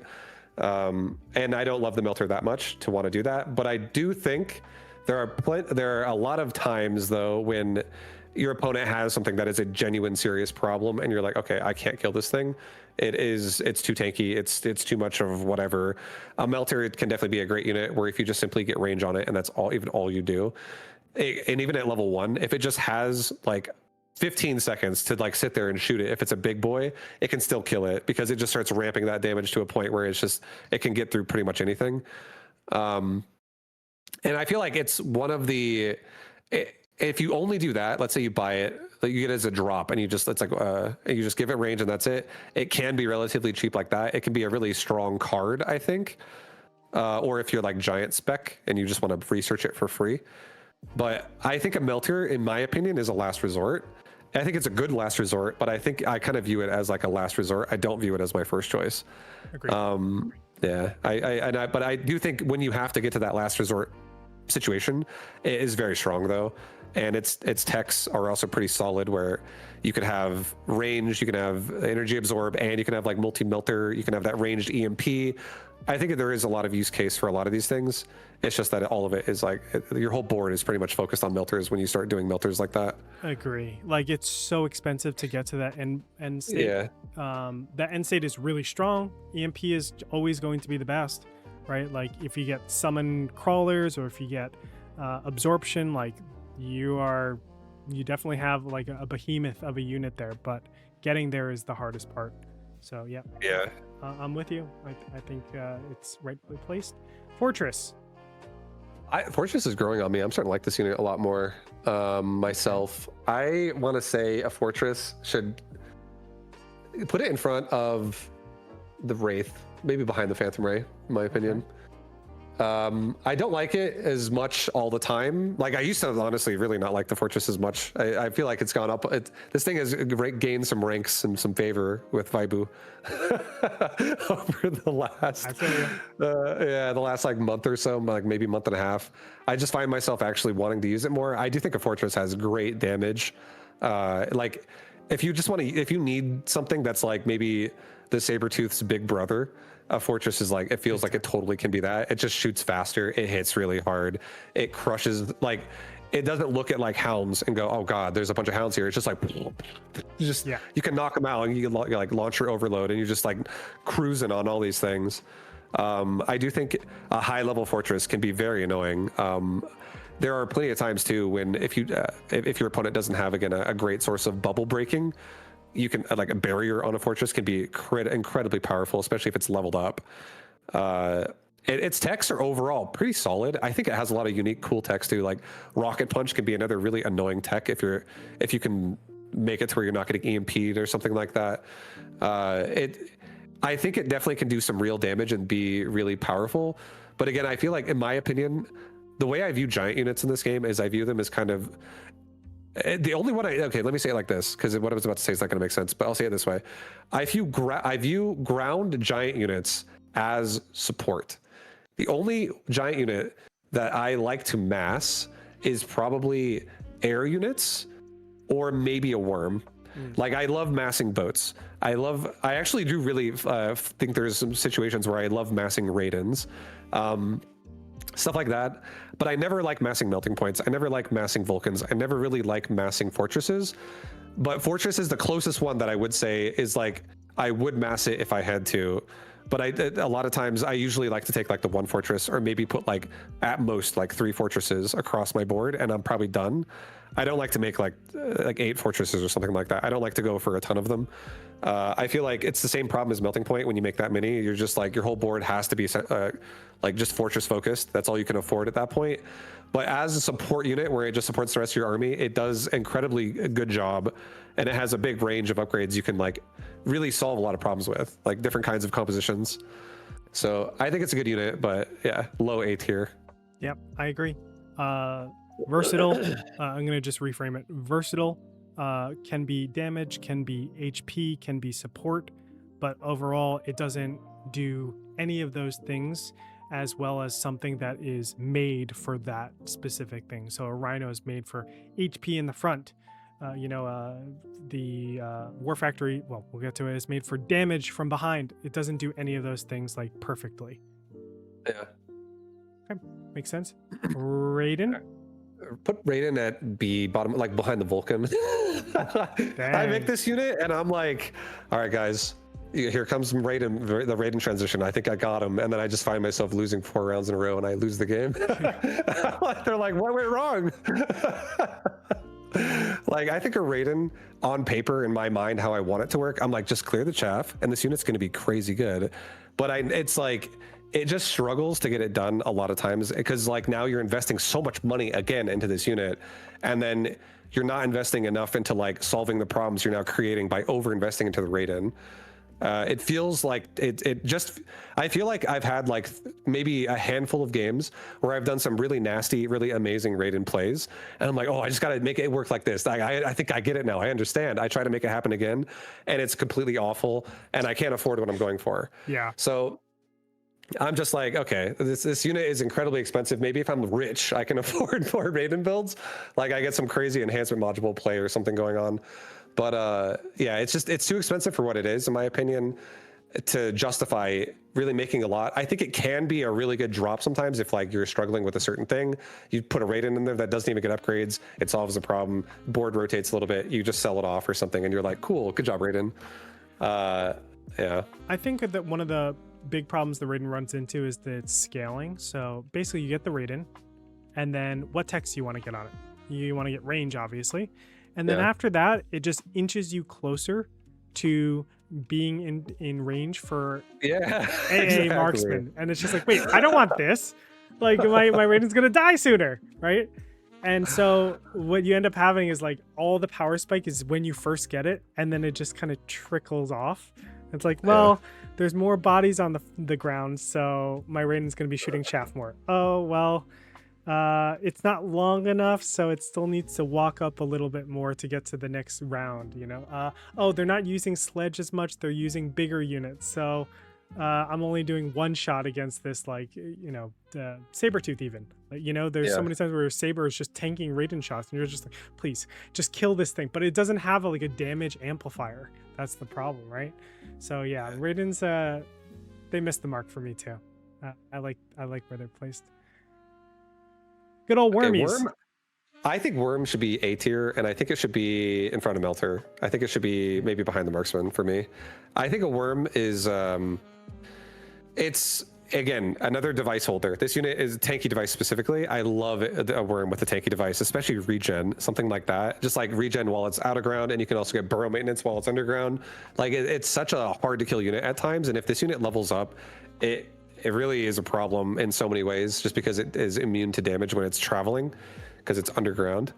I think a Worm is, in my opinion, a Worm is a more expensive but better Rhino for where it goes. But its problem again is that it's so expensive to make a lot of them be good.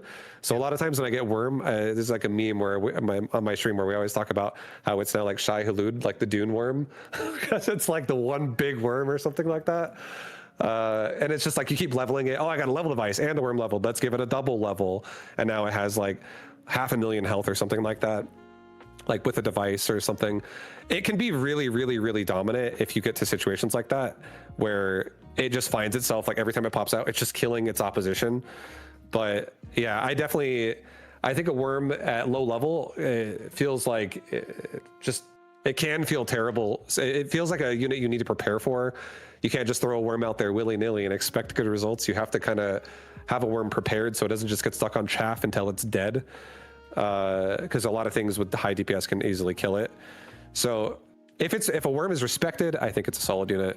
And again, great device holder. Yeah, I've seen games get out of hand from like 1 or 2 sandworms. I think the days of like 9 sandworms are kind of dead. Like we don't really see that anymore. I try, it doesn't work. It's awful.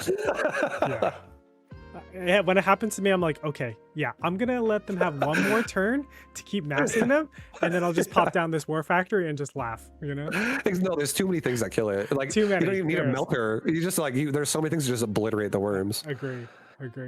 They're a fun unit though. Like design wise, I think they make really interesting board states. Yeah. The good old boat Overlord. I think this goes behind. It's A tier in my opinion, but I think it goes behind the Fortress. I'm gonna put it behind the Fortress. Probably like low A tier. So there, again, cost is the only reason why I think this unit's bad. I think if you get an enhancement module, this unit's S tier. I think there's certain things that you can get in this game, activate this unit in a way that are crazy good. I think a boat is similar to a Phantom Ray in the sense that if you have a boat, there is a good chance that boat is going to come back with a full level the next round. If it's just like the one boat and that, you know, you now have that thing. So enhancement modules accompanied with a boat, again, they give you free upgrades, and a boat costs 500, which is the biggest costing unit outside of Titan units in this game. So a boat is the most expensive device wearing capable unit in the game. And every time you level a unit in Mechabellum, it just takes half the cost of what the unit's base cost is, then that's what a level up is. So 250 is what a boat level is. And enhancement modules on that unit getting free levels really is like the biggest payday you could ever hope for. So that in itself is a crazy powerful eco play that you can constantly do in your game if you have that. But I think, and I also think a boat's techs are great. I think there's so many techs on a boat that are really powerful. Like one of my favorite things is if you have a boat that has like range, explosive, overload, and it looks at anything, it just kills clumps of everything. Yeah. It can be really, really powerful. But again, a boat in general is really expensive. It has a lot of utility with a lot of its builds, a lot of like jump drive type plays, the bombardment, like the single cannon, whatever. Crazy plays you can make with a boat, but it's really expensive. And I feel like, again, boat is just one of those units where once you go boat, you're kind of going boat, like if you're going to go boat. So right. I don't love it a whole lot because of that. But yeah, it's a good unit overall though. Yeah, I agree. It is like I've played against like 1700s, 1800s where I let them go boat and I'm like, oh, I'm just going to play around. I'm sure I'll be fine later on. I'm just going to try to like, tech this and I just get obliterated by the time they get 3 techs. And it's like, oh, I have no good like way to deal with this because boats that big are just so scary and they just fill the ground, right? Like they make it so that you can never reach the boat. Yeah. It's scary, man. And especially improved boats. Oh, yeah. They get I think one thing wild. Well, yeah, they do. And I think one thing that boats really pair well with, which is something that got added to the game since like the beta. It's been in the game for a while now, but being able to level your towers. There are certain units that are like really expensive that really feel like way more powerful now that you can prevent being paralyzed. I think boat is one of those units that's like incredibly exceptional about like playing around the tower, even if it's your tower defensively. Agree. Totally agree. It just again, it keeps you in the game longer, right? Like it allows you to just say, I'm not going to deal with this threat over here. I'm just going to like wait a little bit longer. I'm going to time the paralyze when they paralyze me, and I'll be in a good board state to like make sure all my units are good. I totally agree with that. All right, where are we putting this War Factory? War Factory should go. I think the War Factory should probably go in front of the Fang. In my opinion, behind the Rhino. Wow. Sorry, dude. My Rhino build, I got a lot of love for that thing. If I see a Rhino, I'm almost think it's always a good idea. Like, I bet I could distract those sabers. Okay. I bet those hackers could be busy. But I think a War Factory, as we said before, incredibly powerful unit. I've been using it a lot more myself. You can play a lot of different kinds of War Factory, but I feel like the fact that a War Factory can just control the line, like if anything is within the range of the War Factory's attack radius, it's just dead with the upgrades turned on.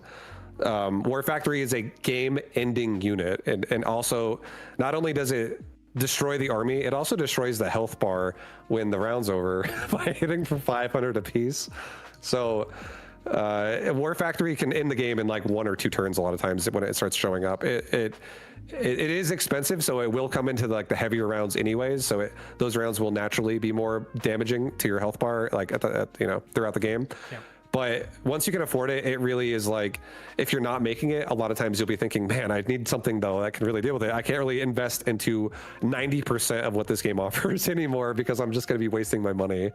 War Factory, very powerful. It's really, really strong in it. It's really crazy how like round 6 you can immediately start using it to like do death blows, right? Yeah, that's pretty early in the game. Round 5 is when like your chaff clear is coming online, right? For the most part, like you're able to build all around it. And then round 6, it's like, oh, here's a completely new problem for you to have. So, my tarantula just got explosive. Yeah. There's a War Factory. Exactly. That's why I almost feel like it should be here, but okay. I think it's just because for me at least, I don't think it's in every single game, and I do think when it does show up, it's incredibly dominant. The game is different now because War Factory is here, but I feel like a lot of times too when I play aggressive, like really, really forward on the line, I find my opponents a lot of times putting stuff to block what's going on, and it does get harder to also put War Factories there. I don't know. Like some people, if they don't actually prepare for it ahead of time, but if you're playing someone who's like a War Factory specialist that knows exactly how to prepare everything at all times, it's so powerful for sure. Super. All right, Abyss. I like Abyss a lot. I actually like Abyss probably the most out of all the Titan units, but I think it should be A tier in front of the or in front of the Saber, behind Steel Ball. I'll put it behind Steel Ball, almost at the very top of the A tier. Wow. I think that if Abyss did not have range, I think it would suck really bad, in my opinion. But I think having range on an Abyss really does make it stay alive a lot longer. And I think there's so many things that an Abyss can do to really break a board open. And I feel like an Abyss is a unit that just becomes terrifying when it levels up. Totally. Because you just one-shot basically anything that exists. And then I feel like the missiles as well is such a powerful tech on top of that, where you're clearing out like such a big radius, a big area of of the board whenever those missiles go off. So many things that could also even kill the Abyss are getting punished as well by it. And then also like the Abyss having, if you have the money to do this, the fact that it has photon coating is insane, and the fact that it has wreckage recycling is insane. Like you can play, I think you can play Abyss that are relatively forward, and you can mobile beacon them back until they have upgrades, and then you can mobile beacon them forward when they have these things, and you just tank like you just push. I don't know, I feel like it is a very powerful unit, but I think it's unrealistic to do everything I just said all the time. I feel like I say these things and you might do this 1 out of 10 times or something. It's very unlikely, because it's what I'm talking about is you winning the lottery essentially. You have to have a lot of money to do this, so I don't think it's as impressive as like a War Factory, for instance, by default. One of my triggers I get Abyss is when I ever see like a lot of Scorpions on board, where it's like, oh wow, you put a lot into covering the ground, I'm going to dominate the air really hard. And yeah, it requires like you need your opponent to overcommit somewhere on the ground to go Abyss. Once you go Abyss, it's like it feels like the most oppressive thing ever, because they have no money and you just keep pumping it into the Abyss. But if you just do it naturally, I think you get swallowed up really, really fast. It's kind of sad. All right, last but not least, Mr. Mountain. I think I feel like a Mountain is probably still my least explored total unit in this game, as it's like the newest one as well. But I want to say a Mountain should go, in my opinion, in front of like either in front of the Typhoon or maybe behind the Scorpion, in my opinion.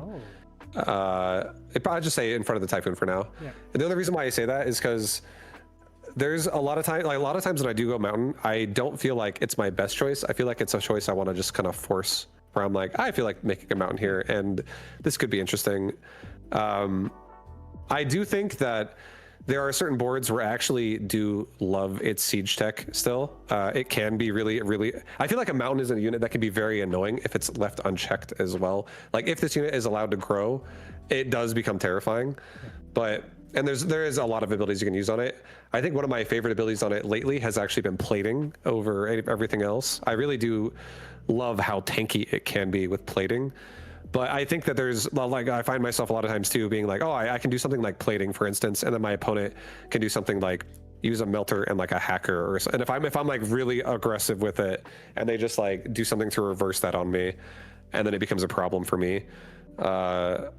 It feels like it is manageable as long as you can know how to manage it when you see it. It feels like it becomes unmanageable if you try to figure out how to manage it after like 3 rounds after seeing it, or 2 rounds after seeing it, and you still don't know what's going on with it. I feel like a Mountain is a unit that just like once you, if you have a good idea of how to like shut down the Mountain wherever it is located in your opponent's board, it feels like it's more manageable than the other Titan units, in my opinion.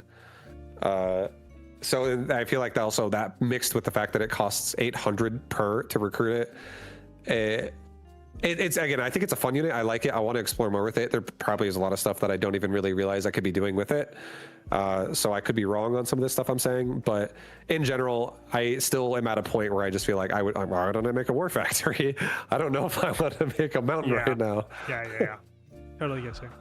No, I think that's a good place. I could say it's like maybe C, because like I don't have a lot of initiations for it other than like very obvious gut shots. But people, especially at the high tier, they're good about building some sort of damage on board where it's like the plating just won't work right off the bat.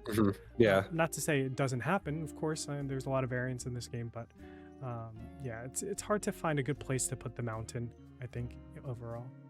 But there you have it. That is Vibe's tier list. Holy smokes. I'm gonna point out, you know, some things that chat is saying, some things that I might think. You know, the Rhino being the second best unit in the game may be a little bit dubious. But if I subtract the Rhino here, and maybe not even, but like this entire S tier, I could win multiple games just making these units at, you know, whatever, 2,500. Like I would be able to win a lot of my games just if I only had access to these. That's how strong I think all of these units are. And don't get me wrong, it's not that we wouldn't want the others, but it really is. It shows you how powerful, like, just having this well-rounded group could crush anything. I think there's still a lot more exploration, as you said, with the mountain, obviously with the Farseer changes still, and how kind of the meta shakes up with, you know, how people are using Titan units. But overall, this is very, very cool, very interesting. Hope you guys got a lot out of that. I took up way too much of your time, Vibu. I'm sorry. Oh, it's okay. I love it. This segment went Mechabuzz. That's right, Mechabuzz.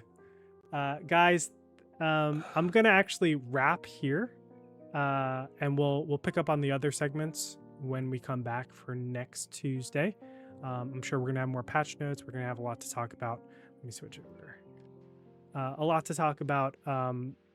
Maybe I'll do a run through of like what I would have or what I would change here, but there's a lot of stuff here. I think a lot of people will contend with you. Maybe I would contend with you a lot, Vibu. I don't know. Yeah, I mean, I would love to hear your thoughts as well. I think there's sometimes as well when I feel like it happens, like you and I both, where we just see each other do something and we're like, oh, that's interesting. Yeah, we change our opinions very quickly.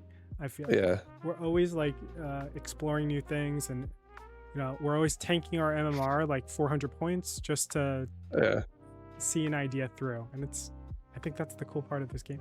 It's, I think, the best. Yeah, you really can make a lot of things work in this game. The scaling in this game is so fun, honestly. Unbelievable. Yeah. All right, guys. Well, that's going to do it for us today. Thank you so much for tuning in. Sorry we couldn't get to the other segments. We do have an analysis segment and a Q&A. But I know we've talked a lot now about the overall meta of Mechabellum. As of today, it's July 29, 2025. If you guys have any questions, please message us over either here on Vibe's channel or over at MechabuzzPodcast@gmail.com. I forgot to bring that back up. You know, our podcast is a work in progress. We're still getting everything going. Yeah. So anyway, appreciate it. Vibe, any last words? Just shout out to you for putting this on, and the community for being really fun. I've really been playing a lot of Mechabellum for the last like 7 months or 8 months or so, and I played a little bit before, but ever since I've really been going like really deep dive, constant playing it, it's been such a fun experience. So I feel like Mechabellum, like all the development of the game has been great. It's been a really fun experience, and I like where the game's at. I like where it's going, and yeah, thanks for watching, everybody. Appreciate all you guys. You know, we're a small community. I feel like a lot of the same people that I see on in game, I see somewhere on Discord or, you know, passing by on Twitch. It's really cool to have everybody around here, and you know, hopefully we can build this and make something even stronger and just grow our community to be as big as we know this game can support. Because let's be real, this game is freaking awesome. Like it is. I haven't felt this way about a game since StarCraft 1, StarCraft 2 days. And to let you guys know, like, both of us were former pro gamers back in that time, so we played a lot of StarCraft 1 and StarCraft 2. Bratwurst, appreciate it. Thanks for the bits, buddy. Okay, that's going to do it for us this week. We'll catch you guys next week. Take it easy. Thank you.